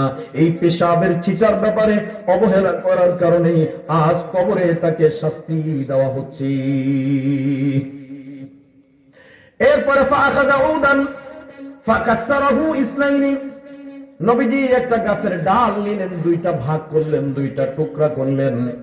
সুম্মা গরাজা আলা কুল্লি ওয়াহিদিন মিনহুমা, ওই 2টা কবরের উপরে 2টা টুকরা নবীজি পুঁতে দিলেন, আর বললেন, ফাকালা লাআল্লাহু আন ইউখাফফাফা আনহুমা মা লাম ইয়াইবাসা, নবীজি বললেন আমি আশা করছি যতক্ষণ পর্যন্ত গাছের ডালগুলা তাজা থাকবে ততক্ষণ পর্যন্ত এর বরকতে আল্লাহ এদের কবরে আযাবকে হালকা করে দিবি। তাহলে চগলখুরি, কথা লাগানো, এটা এমন মারাত্মক অপরাধ যে এটার কারণে কবরে আযাব হয়, কবরের শাস্তির মুখোমুখি হওয়া লাগে। আমরা এই ধরনের স্বভাব থেকে দূরে থাকবো ইনশাআল্লাহ। জবানের সাথে সম্পর্ক, জবানের নিয়ামতের কথা বলছি, এটার হেফাজত করতে হবে, নচেত কিন্তু যেমন দাম, এই জবানের দাম এত যে একজন 80 বছরের কাফের যদি লা ইলাহা ইল্লাল্লাহু মুহাম্মাদুর রাসূলুল্লাহ দিল থেকে ইয়াকিন করে যদি কালিমাটা একবার পড়ে, এই জবানের মূল্য এত, 80 বছর যে কুফরি করেছিল, শিরিক করেছিল, গভীরা গুনাহ করেছিল, আল্লাহ এই জবানের এই কালিমার বরকতে সব গুনাহ মাফ করে দিবেন। আপনি চিন্তা করছেন জবানের দামটা কত? একবার বলাতে এরকম। এটার যেমন উপকার এমন, এটার বিপদও আবার তেমন। যদি সঠিক, ওই যে মানুষ কথায় বলে না, সাধারণ ভাব যদি পচে যায় তাহলে ধুয়ে ধুয়ে খাওয়া যায়, কিন্তু বিরিয়ানি পচলে আর খাওয়া যায়? কি বলে, বিরিয়ানি পচলে কি আর ধুইলেও চলে? ওটা যেমন দামি, ওটা নষ্ট হইল ওই রকমই হয়। যেটা ভালো, যেটার অল্পতে অনেক কিছু পাওয়া যায়, সেটার যদি অপব্যবহার হয়, ভুল ব্যবহার হয়, তাহলে ওটার কারণে মারাত্মক ক্ষতির সম্মুখীন হওয়া লাগে। কাজেই জবানের হেফাজত করে। قال رسول الله صلى الله عليه وسلم من يضمن لي ما بين لحييه وما بين رجليه أضمن له الجنة। নবী বলে, উম্মত রে, কেউ যদি আমি নবীকে দুইটা জিনিসের ব্যাপারে নিশ্চয়তা দিতে পারে, এক নম্বর যদি কেউ নিশ্চয়তা দিতে পারে, দুই চোয়ালের মাঝখানে এই জিহ্বা নিয়ন্ত্রণ রাখবে, এই জিহ্বাটাকে কোনো বাজে কথা এবং কাজে ব্যবহার করবে না, এই জিহ্বা দিয়ে আল্লাহর অসন্তুষ্টির কোনো কথা সে বলবে না, আল্লাহর নারাজ হয় এমন কোনো কথা সে তার মাধ্যমে বলবে না। যদি সে তার জবানের হেফাজতের দায়িত্ব নিতে পারে, নিশ্চয়তা দিতে পারে যে নবী গো, আমি দায়িত্ব নিলাম এই জবানটাকে আর ভুল কাজে ব্যবহার করব না। দুই নম্বরে ওয়া মা বাইনা রিজলাইহি, আর দুই পায়ের মাঝখানে লজ্জাস্থান, এটার হেফাজতের দায়িত্ব যদি কেউ নিতে পারে, এই দুইটা জিম্মাদারি যদি কেউ নিয়ে নেয়, তার মানে জবানের হেফাজত যদি কেউ করতে পারে, আর লজ্জাস্থানের হেফাজত যদি করতে পারে, চরিত্র যদি ঠিক রাখতে পারে, আর জবানও যদি ঠিক রাখতে পারে, নবী বলেন আর কোনো ভয় নাই, আজমাল্লাহুল জান্নাহ, আমি নবী তার জান্নাতের দায়িত্ব নিয়ে নিলাম। দেখতে মনে হয় সাধারণ, মুখের কথা মনে হয় সাধারণ, সাধারণ মনে করে অনেক কথাই বলে ফেললাম, কিন্তু এই কথাটাই আমার জন্য পরকালে শাস্তির কারণ হবে, জাহান্নামে যাওয়ার কারণ হবে। আমার ঈমান আমলগুলো সব বরবাদ হয়ে যাচ্ছে, নেক আমলগুলো নষ্ট হয়ে যাচ্ছে, শুধুমাত্র আমার এই জবান নামক এই জায়গাটার কারণে। আমি অনেক আমল করতেছি, দেখা যাবে সব বরবাদ হয়ে গেছি। হযরত মুআয ইবনে জাবাল রাদিয়াল্লাহু তাআলা আনহু থেকে তিরমিজি শরীফের বর্ণনা, তিনি বলেন, কুনতু মা রাসূলিল্লাহি সাল্লাল্লাহু আলাইহি ওয়াসাল্লাম ফি সাফারিন। মুআয ইবনে জাবাল রাদিয়াল্লাহু তাআলা আনহু বলেন, একদিন নবীজির সঙ্গে কোন একটা সফরে, নবীজির সফর সঙ্গী ছিলাম, নবীজির সঙ্গে সফরে গেছে। ফাসবাহতু ইয়াওমান করিবাম মিনহু, সফরে তো আরো সঙ্গী আছে। একদিন সকালবেলা আমি নবীজির কাছে চলে গেলাম, নবীজির পাশাপাশি, নবীজির কাছাকাছি চলে গেলাম। নবীজিকে যখন পাইলাম, একটা সুবর্ণ সুযোগ মনে করলাম, দেখি তো নবীর কাছ থেকে কোনো আমল নেওয়া যায় কিনা, যেই আমলের কারণে জাহান্নাম থেকে বাঁচা যায়, যেই আমলের কারণে জান্নাতের মালিক হওয়া যায়। সুযোগ। অবশ্য বলেন না, হুজুর আপনার যখন পাইলাম একটা মাসলা একটু আমার দরকার, জিজ্ঞেস করে কি করে না ভাই? সুযোগ যেহেতু পেয়ে গেছি, অনেকদিন ধরে মাসলা নিয়ে চিন্তা করি, বলবো, বলার সুযোগ হয় না, মনেও থাকে না, তো আজকে হুজুর আপনাকে পেয়ে গেছি, একটু মাসলাটা বলে দেন আমাকে। সাহাবী আল্লাহর নবীকে সাথে পেয়ে, কাছে পেয়ে সুবর্ণ সুযোগ মনে করলেন, এই সুযোগটা কি করে কাজে লাগানো যায়? নবীকে বলি, ইয়া রাসূলুল্লাহ, ইয়া রাসূলুল্লাহ, আখবিরনি বিআমালিন ইন আমিলতুহু ইউবাইদুনি মিনান নারি ওয়া ইউদখিলুনিল জান্নাহ। নবী গো, আমাকে এমন কিছু আমলের কথা বলে দেন, এমন কিছু আমল আমাকে বাতায় দেন, ইউবাইদুনি মিনান নারি ওয়া ইউদখিলুনিল জান্নাহ, যে আমল আমাকে জান্নাতে নিয়ে যায় আর যে আমল আমাকে জাহান্নাম থেকে বাঁচায়। নবী গো, আমার এমন কিছু আমলের কথা বলে দেন। সাহাবী প্রতি মুহূর্তেই তার দিলের ভিতরে চিন্তা, কি করে জাহান্নাম থেকে বাঁচা যাবে আর কি করে জান্নাতে যাওয়া যাবে। কারণ ফামান যুহজিহা আনিন নারি ওয়া উদখিলাল জান্নাতা ফাকাদ ফাজ, কিয়ামত দিবসে যার জন্য জাহান্নাম থেকে মুক্তির ফয়সালা করে জান্নাতে যাওয়ার সিদ্ধান্ত দেওয়া হবে, ওই দিন সেই সফল হয়ে যাবে, কামিয়াব হয়ে যাবে। এই জন্য সাহাবী সব সময় শুধু চিন্তা আর ফিকির, কিভাবে এমন আমল করা যায় যে আমলে জাহান্নাম থেকে বেঁচে জান্নাতে যাওয়া যায়। নবীজি তাকে বললেন, হ্যাঁ ঠিক আছে, লাকাদ সাআলতানি আন আযীমিন ওয়া ইন্নাহু লায়াসীরুন আলা মান ইয়াসসারাহু আল্লাহু আলাইহি। ও মুআজ, তুমি আমাকে এমন একটা বিষয় প্রশ্ন করেছো, বিষয়টা অনেক গুরুত্বপূর্ণ বিষয়। বিষয়টা কোনো সাধারণ বিষয় না, কারণ যে জিনিস জাহান্নাম থেকে বাঁচায় জান্নাতে নিয়ে যায়, এটা সাধারণ কোনো বিষয় নয়, এটা অনেক গুরুত্বপূর্ণ, অনেক দামি একটা বিষয় তুমি আমারে জিজ্ঞাসা করেছো। তবে যদিও বিষয়টা অনেক বড় ধরনের বিষয়, কঠিন বিষয়, কিন্তু ইন্নাহু লায়াসীরুন আলা মান ইয়াসসারাহু আল্লাহু আলাইহি, আল্লাহ যদি কাউকে সহজ করে দেন তাহলে অসুবিধারও কিছু নাই, ওই মানুষটা এই কঠিন কাজটাও করে ফেলতে পারে। কাজেই মুআজ শোনো, নবীজি এবার তাকে কতগুলো আমলের কথা বললেন। এক নম্বরে নবীজি বললেন, তা'বুদুল্লাহ ওয়া লা তুশরিকু বিহি শাইআ। এক নম্বরে নবীজি বললেন, আল্লাহর ইবাদত করবা, আল্লাহর সঙ্গে কাউকে শরীক করবা না। আল্লাহর ইবাদত করবা, আল্লাহর সঙ্গে কাউকে শরীক করবা না, এক নম্বর কথা। দুই নম্বর কথা, ওয়া তুকিমুস সালাতা, নামাজ পড়বা, নামাজ কায়েম করবা। তিন নম্বরে ওয়া তুতিজ যাকাতা, যাকাত প্রদান করবা। চার নম্বরে ওয়া তাসুমু রমাদানা, রমজান মাস আসলে রোজা রাখবা। পাঁচ নম্বরে ওয়া তাহুজ্জুল বাইতা, যদি সুযোগ সামর্থ্য থাকে বাইতুল্লাহর জিয়ারত হজ করবা। কয়টা আমল? পাঁচটা আমল নবীজি বললেন। এক নম্বরে বললেন, তা'বুদুল্লাহ ওয়া লা তুশরিকু বিহি শাইআ, আল্লাহর ইবাদত করবা, আল্লাহর সঙ্গে কাউকে শিরিক করবা না।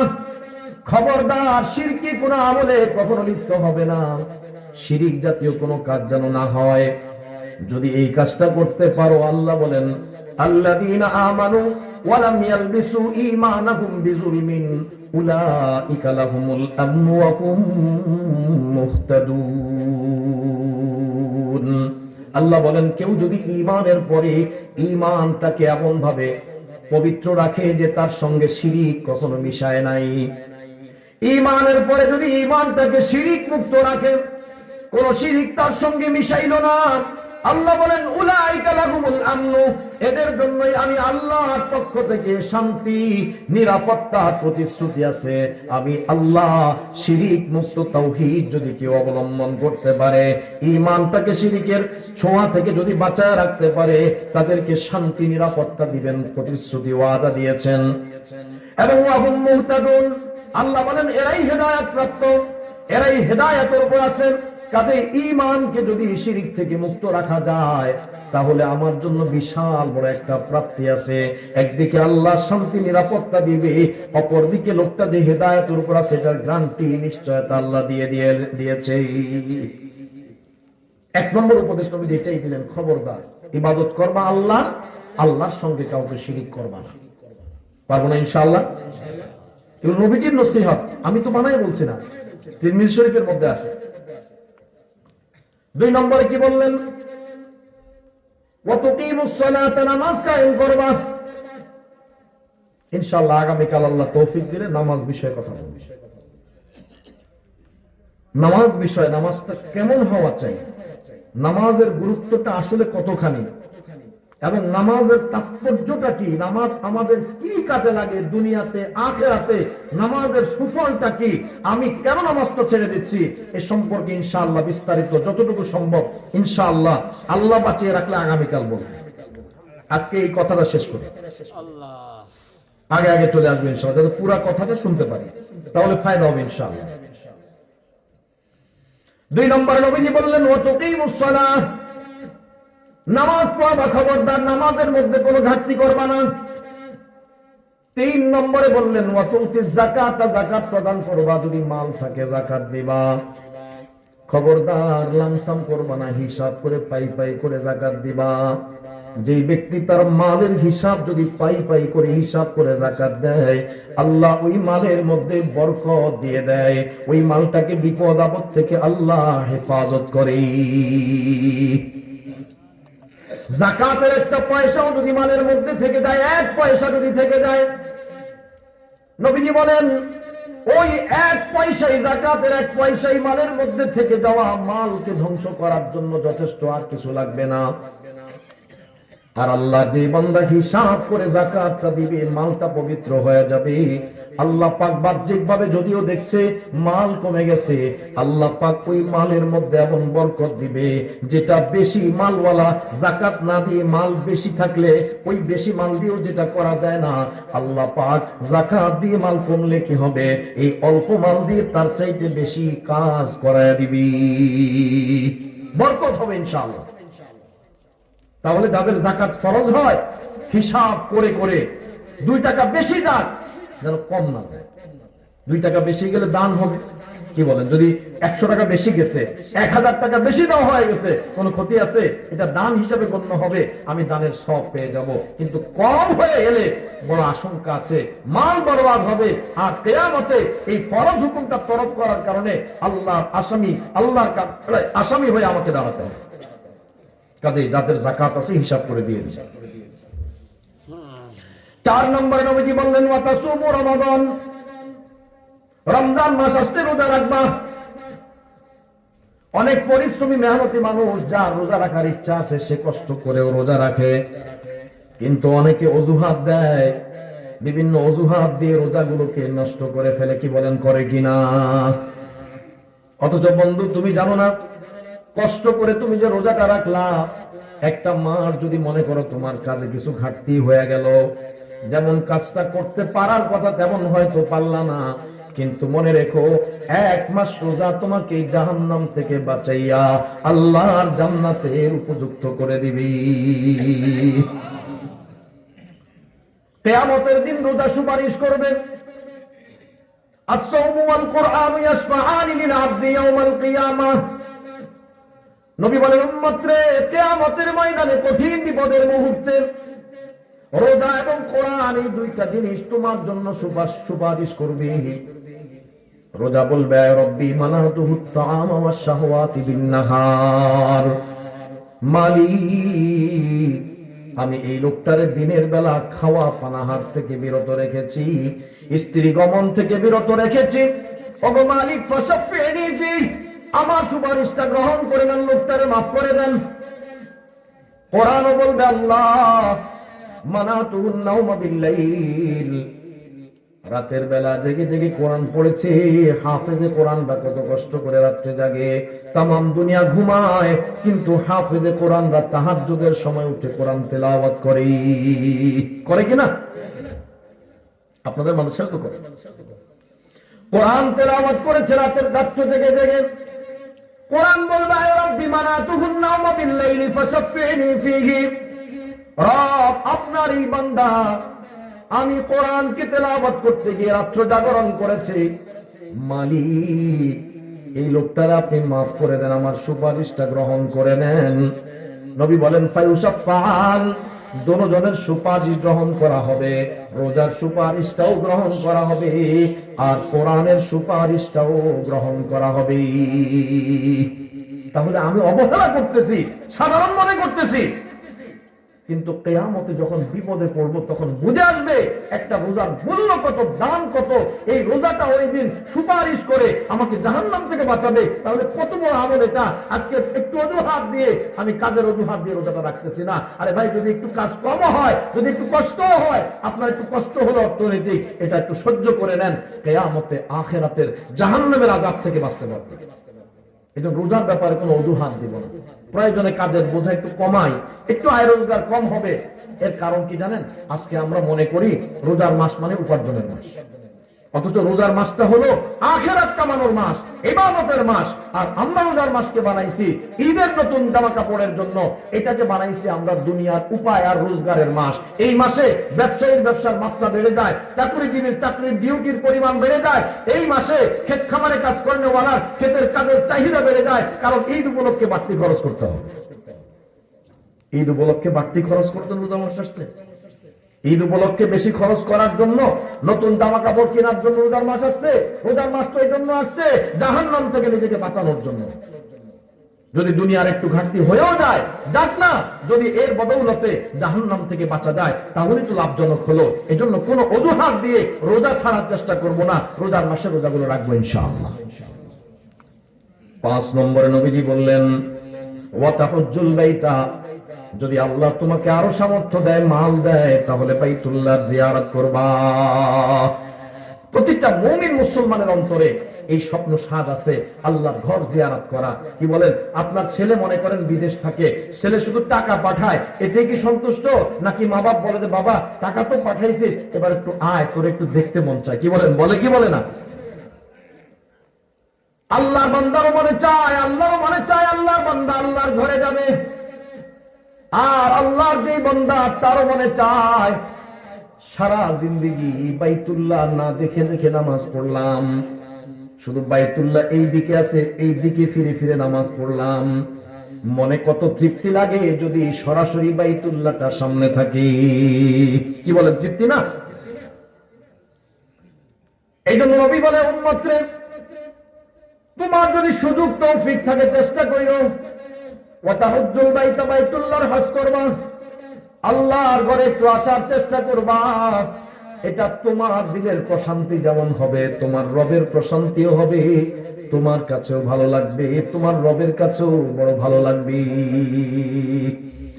আশিকা দায়েম লিকায়ে দোস্ত মে দারন্দ দোস্ত, আশিকা দায়েম লিকায়ে দোস্ত মে দারন্দ দোস্ত, দরগম রাহত রেজায়ে দোস্ত মে দারন্দ দোস্ত, ওয়াদায়ে দীদার চৌদর জন্নত আমদ লাজরম, ওয়াদায়ে দীদার চৌদর জন্নত আমদ লাজরম, आशिका जन्नत बराए दोस्तमी दारंद दोस्त, आशिका जन्नत बराए दोस्तमी दारंद दोस्त। আল্লাহ প্রেমিক যারা হয় ওরা সব সময় শুধু এই চিন্তা, এই ধান্দায় থাকে, এই ফিক্রে থাকে, আল্লাহর সঙ্গে কোন দিন দেখা হবে, আল্লাহর সঙ্গে কবে সাক্ষাৎ হবে। ওরা যেমন এই ফিকির আর চিন্তায় মগ্ন থাকে, ওদের ভিতরে এই চিন্তাও কাজ করে, দুনিয়াতে আল্লাহর সঙ্গে দেখা না হলো কমপক্ষে বাইতুল্লাহতে একটু যাইতে চায়। রাহে মেরা মাসকান হাওয়ালি কাবা, रहे मेरा मस्कन हवाली काबा, बने मेरा मदफन दियारे मदीना, बने मेरा मदफन दियारे मदीना। रौदाए अक़दस की जियारत की तमन्ना, रौदाए अक़दस की जियारत की तमन्ना, ये फरियद मेरे सरकार मदीना को सुना दे, ये फरियद मेरे सरकार मदीना को सुना दे। প্রতিটি মুমিন যার ভিতরে ঈমান আছে, অনুভূতি আছে, ওর দিল চায়, মন থেকে চায় বাইতুল্লাহ জিয়ারত করতে, মদিনার বাদশা নবীর রওজার সামনে গিয়ে সালাম দিতে মনে চায় কি চায় না? দিল থেকে চায়। এটা স্বপ্ন, একজন ইমানদারের স্বপ্ন। দুনিয়াদারের স্বপ্ন আমেরিকা যাওয়া, ইউরোপ যাওয়া। না अमरीका न जापां से हो निस्बत, हमें उस शाह के काबा कर खुदाया। न अमरीका न जापां से वो उल्फत, हमें उस्साक़ हमें मस्ते मदीना कर खुदाया, हमें मस्ते मदीना कर खुदाया। जिसे चाहे तू दे दुनिया की दौलत, जिसे चाहे तू दे दुनिया की दौलत, हमें मस्ते मदीना कर खुदाया। আগো আল্লাহ, সম্পদ কি দিবা সেটা বড় কথা নয়, মদিনার প্রেমিক বানায় দাও, কাবার প্রেমিক আমাদেরকে বানায় দাও। বলে আলহামদুলিল্লাহ, আল্লাহ কবুল করে আমাদেরকে, বলি আমিন। আল্লাহ আমাদের দিলের মধ্যে জজবাটা দিয়ে দেখ যে বাইতুল্লাহ যাব, নবী বলে উম্মতরে পারলে যাইও। ওয়া তাহুজ্জুল বাইতা, বাইতুল্লাহর হজ করবা, এই 5টা কাজ করবা, তাহলে আল্লাহ তোমাকে জাহান্নাম থেকে বাঁচাইয়া জান্নাতে দিবি। এরপরে নবীজি বললেন, আলা আদুল্লুকা আলা আবওয়াবিল খাইর, ও মুআজ, তোমাকে কি কয়েকটা জিনিসের কথা বলবো নাকি যেগুলো কল্যাণের দরওয়াজা। মানুষ যেভাবে ঘরের দরওয়াজা দিয়ে ঢুকলে ঘরের মধ্যে ঢুকে যায়, ঘরের দরজা দিয়ে ঢুকলাম মানে ঘরের মধ্যে ঢুকে গেলাম, নবী বলে এমন কিছু আমল আছে যে আমলগুলো করলে তুমি কল্যাণের মধ্যে ঢুকে যাবে। কল্যাণের আমল 1 নম্বরে নবীজি বললেন, 3টা আমলের কথা বললেন। as-sawmu junnah, রোজা হলো ঢাল স্বরূপ। রোজা ঢালের ভূমিকা অবতীর্ণ হয়ে তোমাকে আযাব থেকে বাঁচাবে, শয়তানের চক্রান্ত থেকে বাঁচাবে। 2 নম্বর আমল নবীজি বললেন, ওয়াস-সাদাকাতু তুতফিউল খাতিআহ কামা ইউতফিউল মাউন নার, সাদাকা, দান, খয়রাত, এটা তোমার খতিআকে, গুনাহসমূহকে মুছে দেয়, দূর করে দেয়, মাফ করায়া দেয়। কামা ইউতফিউল মাউন নার, যেভাবে পানি আগুনকে নিভায়া দেয়, আগুনকে শেষ করে দেয়। পানি, আগুনের মধ্যে পানি দিলে যেমন আগুন নিশ্চিহ্ন হয়ে যায়, নবী বলে সাদাকা এমন যেটা তোমার গুনাহগুলোকে এভাবেই নিশ্চিহ্ন করে দেয়। 3 নম্বরে ওয়াসলাতুর রাজুলি ফি জাওফিল লাইল, রাতের গভীরে নামাজ। নবীজি একটু আগে 5টা আমলের কথা বললেন, এবার নবীজি এখানে 3টা আমলকে কল্যাণের দরওয়াজা বললেন। একটা হলো রোজা, আগেও রোজার কথা বলছেন, ওটা ছিল ফরজ রোজা, এটা হলো নফল রোজা। আগে নবীজি যাকাতের কথা বলেছেন, মাল খরচ করার কথা বলেছেন, এখানেও তিনি সাদাকার কথা বলেছেন, এটা হলো নফল দান। ওটা ছিল যাকাত ফরজ বিধান, আর এটা হলো নফল বিধান। 3 নম্বরে নবীজি বললেন, ওয়া সালাতুর রাজুলি ফি জাওফিল লাইল, রাতের বেলায়, রাতের গভীর নামাজ পড়া, তাহাজ্জুদের নামাজ পড়া। কারণ আগে যেটা বলছে ওটা হলো ফরজ নামাজ, এটা হলো তাহাজ্জুদের নামাজ। যদি কেউ এই 3টা কাজও সঙ্গে করতে পারে, নবী বলেন সে যেন কল্যাণের দরওয়াজা দিয়ে কল্যাণের মধ্যে ঢুকে পড়েছি। উদাহরণ দিচ্ছেন আর কি, আমরা ঘরের দরজা দিয়ে ঢুকলে কোথায় যাই? ঘরের ভিতরে তো ঢুকলাম। তাহলে ঘরের দরজা দিয়ে ঢুকলে যেমন ঘরে ঢোকা হয়, নবী বলে এই কাজগুলো হলো কল্যাণের দরওয়াজা। এই 3টা কাজ করতে পারলে তুমি কল্যাণের মধ্যেই যেন ঢুকে যাবে। মনে রাখবে এই কথাগুলো, নবীজির নসিহত, গল্প গুজব না। এরপরে নবীজি বললেন, আলা উখবিরুকা বিরাসিল আমরি কুল্লিহি ওয়া উমুদিহি ওয়া দিরওয়াতি সানামিহি, নবী বললেন তোমার কি 3টা জিনিসের কথা বলবো না? এই যে কত আমলের কথা বললাম, এগুলোর সব কিছুর একটা গোড়া আছে, মূল আছে। গাছের ডালের মধ্যে ফল দেখা যায়, কিন্তু গোড়াটা তো দেখতেছি না। এটার পেছনে কিন্তু একটা জিনিস কাজ করছে, যে গোড়া দিয়ে পানি, সার গুলো গাছের মাথায় গিয়ে পৌঁছছিল, আর ওখান থেকেই ফলটা হৃষ্টপুষ্ট তাজা হয়েছে। এখন শুধু ফল দেখলাম, গোড়া দেখলাম না, এটা কিন্তু বোকামি। গোড়া কেটে দিলে কি ফল থাকবে নাকি? নবী বলে তোমাকে কি বলবো যে রাসুল আমরি কুল্লি, এই সবগুলোর গোড়া কোনটা, যেটা না হইলে এগুলো কোনটাই ঠিক থাকবে না। নবীজি বলে রাসুল আমরি কুল্লি কি রাসুল আমরিল ইসলাম, এই সব কিছুর পিছনেই হলো তোমার ঈমান আর ইসলাম। ঈমান ইসলাম যদি না থাকে তোমার নামাজ কোনো কাজে আসবে না, আল্লাহর কাছে ইবাদত বলে গৃহীত হবে না, তোমার হজ আল্লাহর কাছে গৃহীত হবে না, তোমার যাকাত আল্লাহর কাছে গৃহীত হবে না, তোমার নামাজ রোজা কিচ্ছুই আল্লাহর কাছে গ্রহণযোগ্য হবে না। সবকিছুর মূলই হলো ঈমান আর ইসলাম।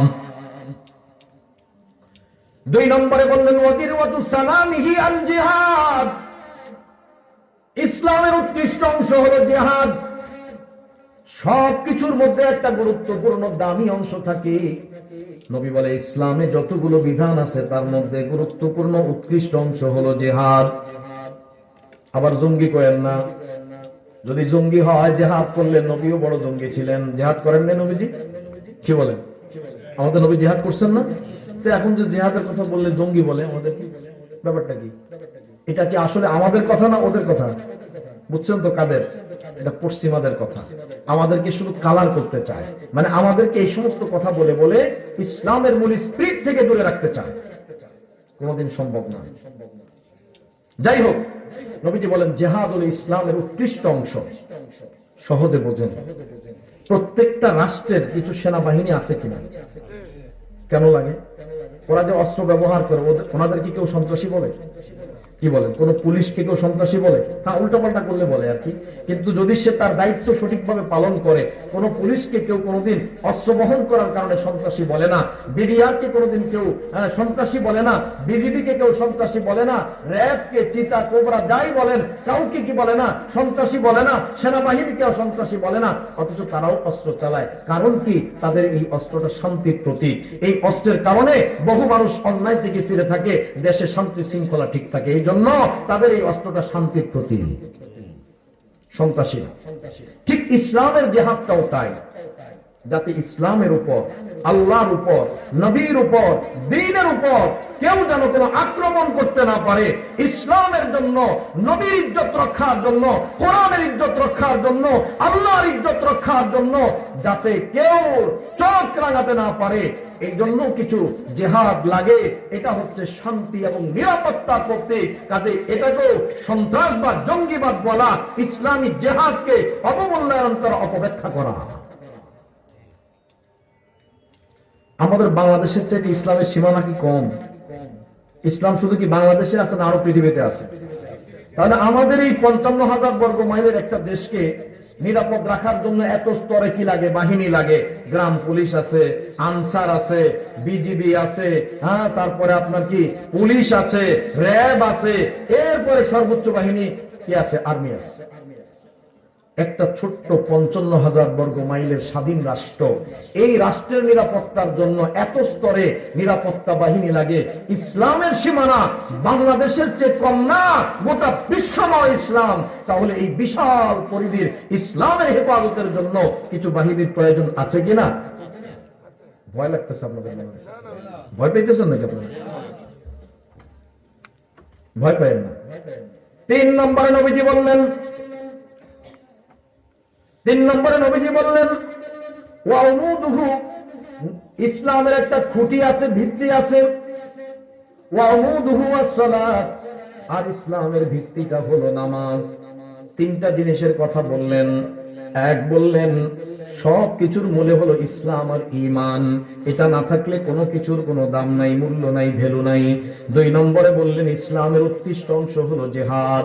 ইসলামকে রক্ষা করার জন্য, আল্লাহ এবং আল্লাহর রাসূলের ইজ্জত এবং কোরআনের ইজ্জত হেফাজতের জন্য, যাতে কেউ বিশৃঙ্খলা করতে না পারে, যখন তখন যা তা মন্তব্য করতে না পারে। এই জন্য একটা বাহিনী প্রয়োজন আছে। ইসলামের উৎকৃষ্ট অংশই হলো জিহাদ। 3 নম্বরে নবীজি বললেন ওয়াউমুদুহু আস-সালাত, ইসলামের একটা খুঁটি আছে। ঘর যেভাবে খুঁটির উপর দাঁড়িয়ে থাকে, ইসলাম নামক ঘরটাও একটা খুঁটির উপর দাঁড়িয়ে থাকে। সেই খুঁটিটার নাম হলো আস-সালাত, নামাজ। নামাজ হলো ইসলামের খুঁটি। এই খুঁটির উপর ইসলামটা টিকে থাকবে।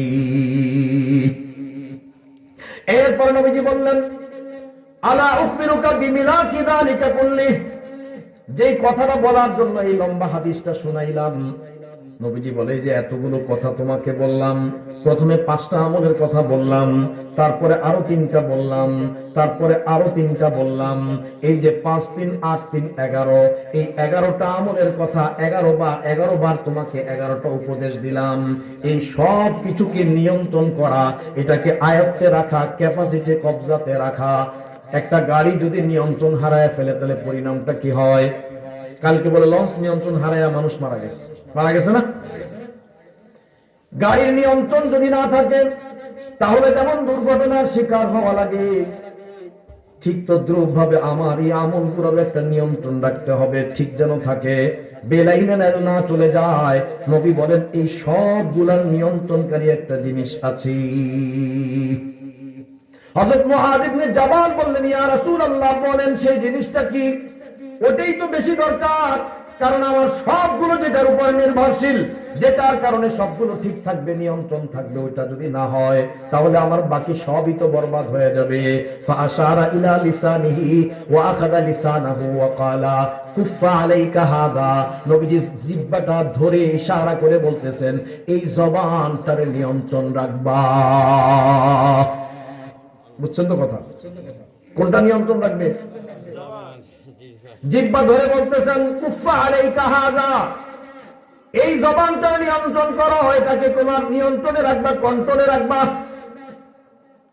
হযরত মুআয অবাক হয়ে গেলেন, এতগুলো বড় বড় আমল, কিন্তু এটা নির্ভর করতেছে জিহ্বার উপর। তিনি আশ্চর্য হয়ে বলতেছেন, ইয়া রাসূলুল্লাহি ইন্না লামুআখাযুনা বিমা নাতাকাল্লামু বিহি। ইয়া রাসূলুল্লাহ, আমরা কি আমাদের কথার কারণে আল্লাহর কাছে পাকড়াও হব নাকি? ওনার কাছে অবাক লাগছে, আমাদের কথা শুনে অবাক লাগতে পারে যে কি কয়, এটার উপরে সব আমি বলি নাই তো, নবীজি বলতেছেন। সহিহ বর্ণনা, তিরমিজি শরীফের বর্ণনা। হযরত মুআয বলতেছেন, ইয়া রাসূলুল্লাহ, আমরা কি জবানের কথার কারণেও কি আল্লাহর কাছে শাস্তির মুখোমুখি হব নাকি? قال رسول الله صلى الله عليه وسلم সাকিলাতকা উম্মুকা ইয়া মুআয, তুমি ধ্বংস হও। এরপরে নবীজি বললেন, একজন মানুষকে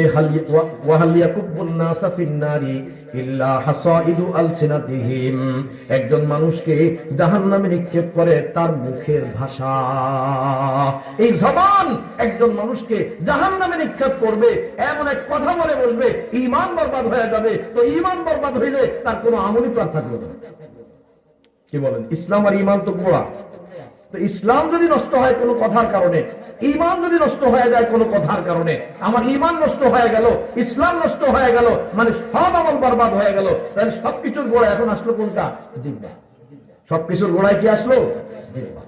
আল্লাহ পাক কোরআনে হাকিমে সূরা আর-রহমানের মধ্যে এটাই বললেন, খালাকাল ইনসানা আল্লামাহুল বায়ান।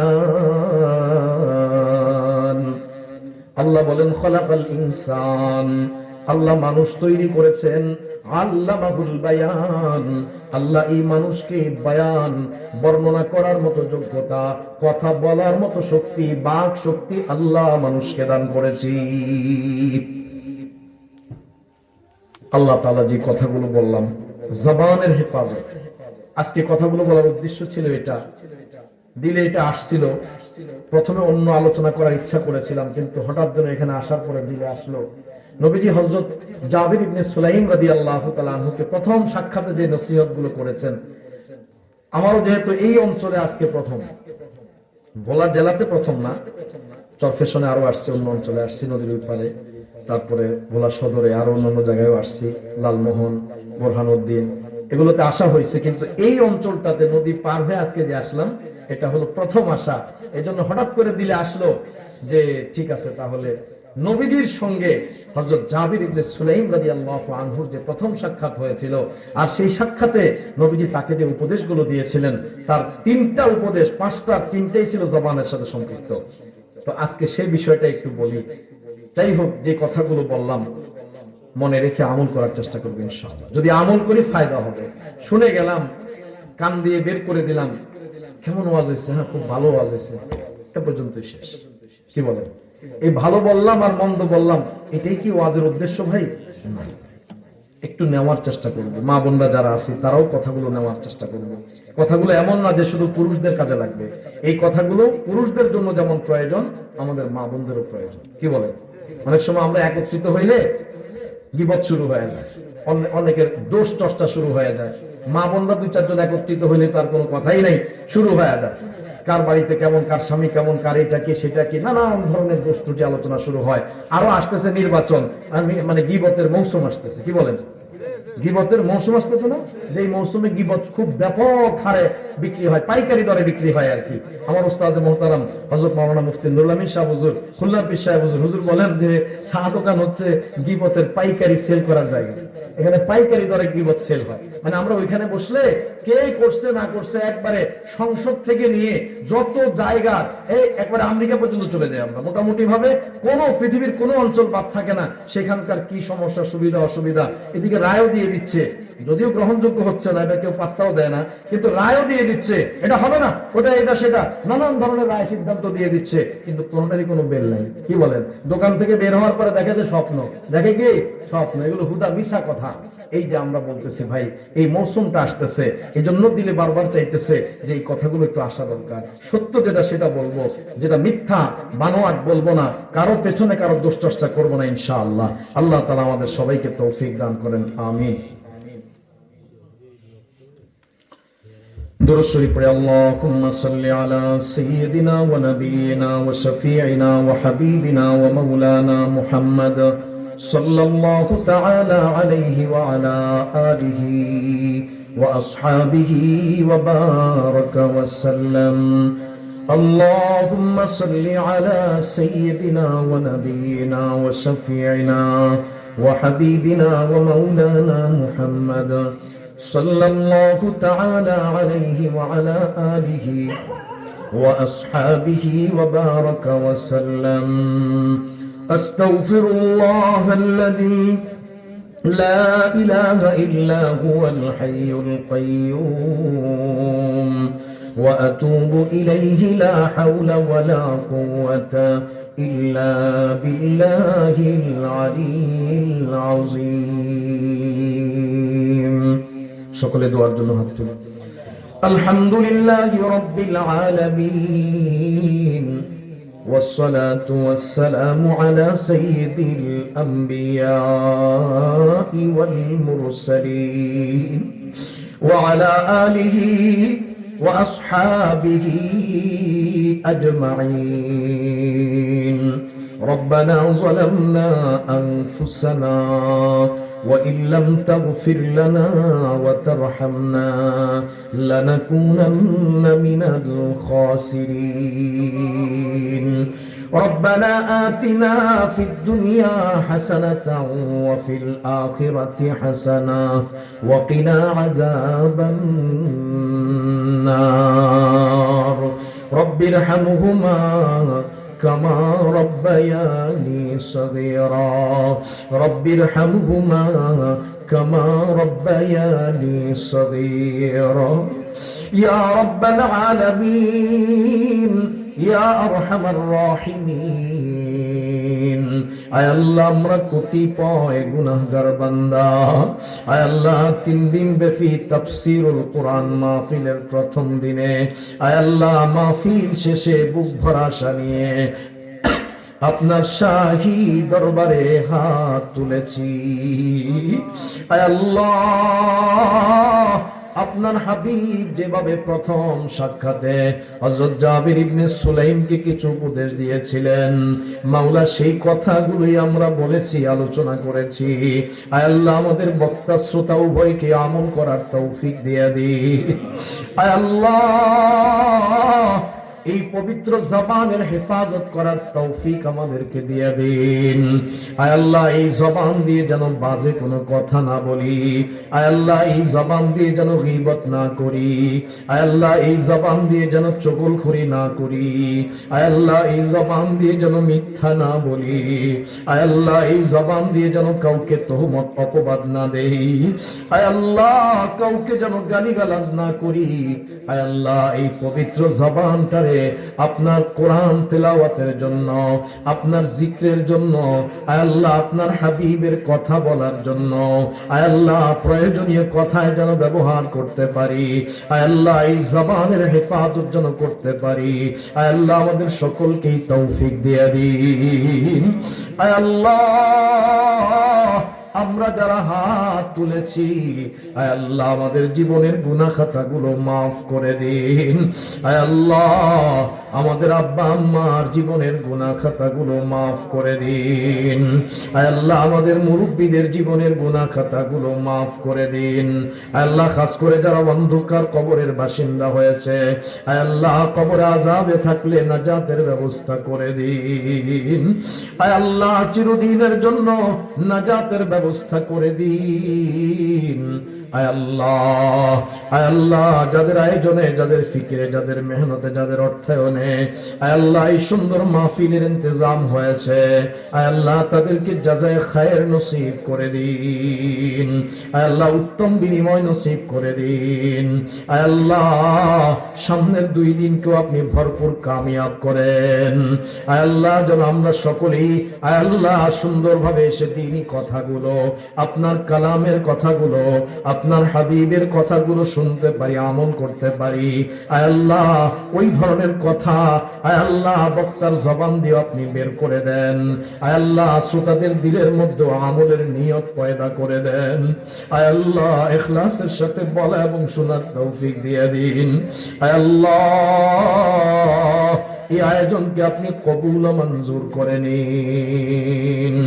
রব্বানা তাকাব্বাল মিন্না إنك أنت السميع العليم وتب علينا إنك أنت التواب الرحيم سبحان ربك رب العزة عما يصفون وسلام على المرسلين والحمد لله رب العالمين.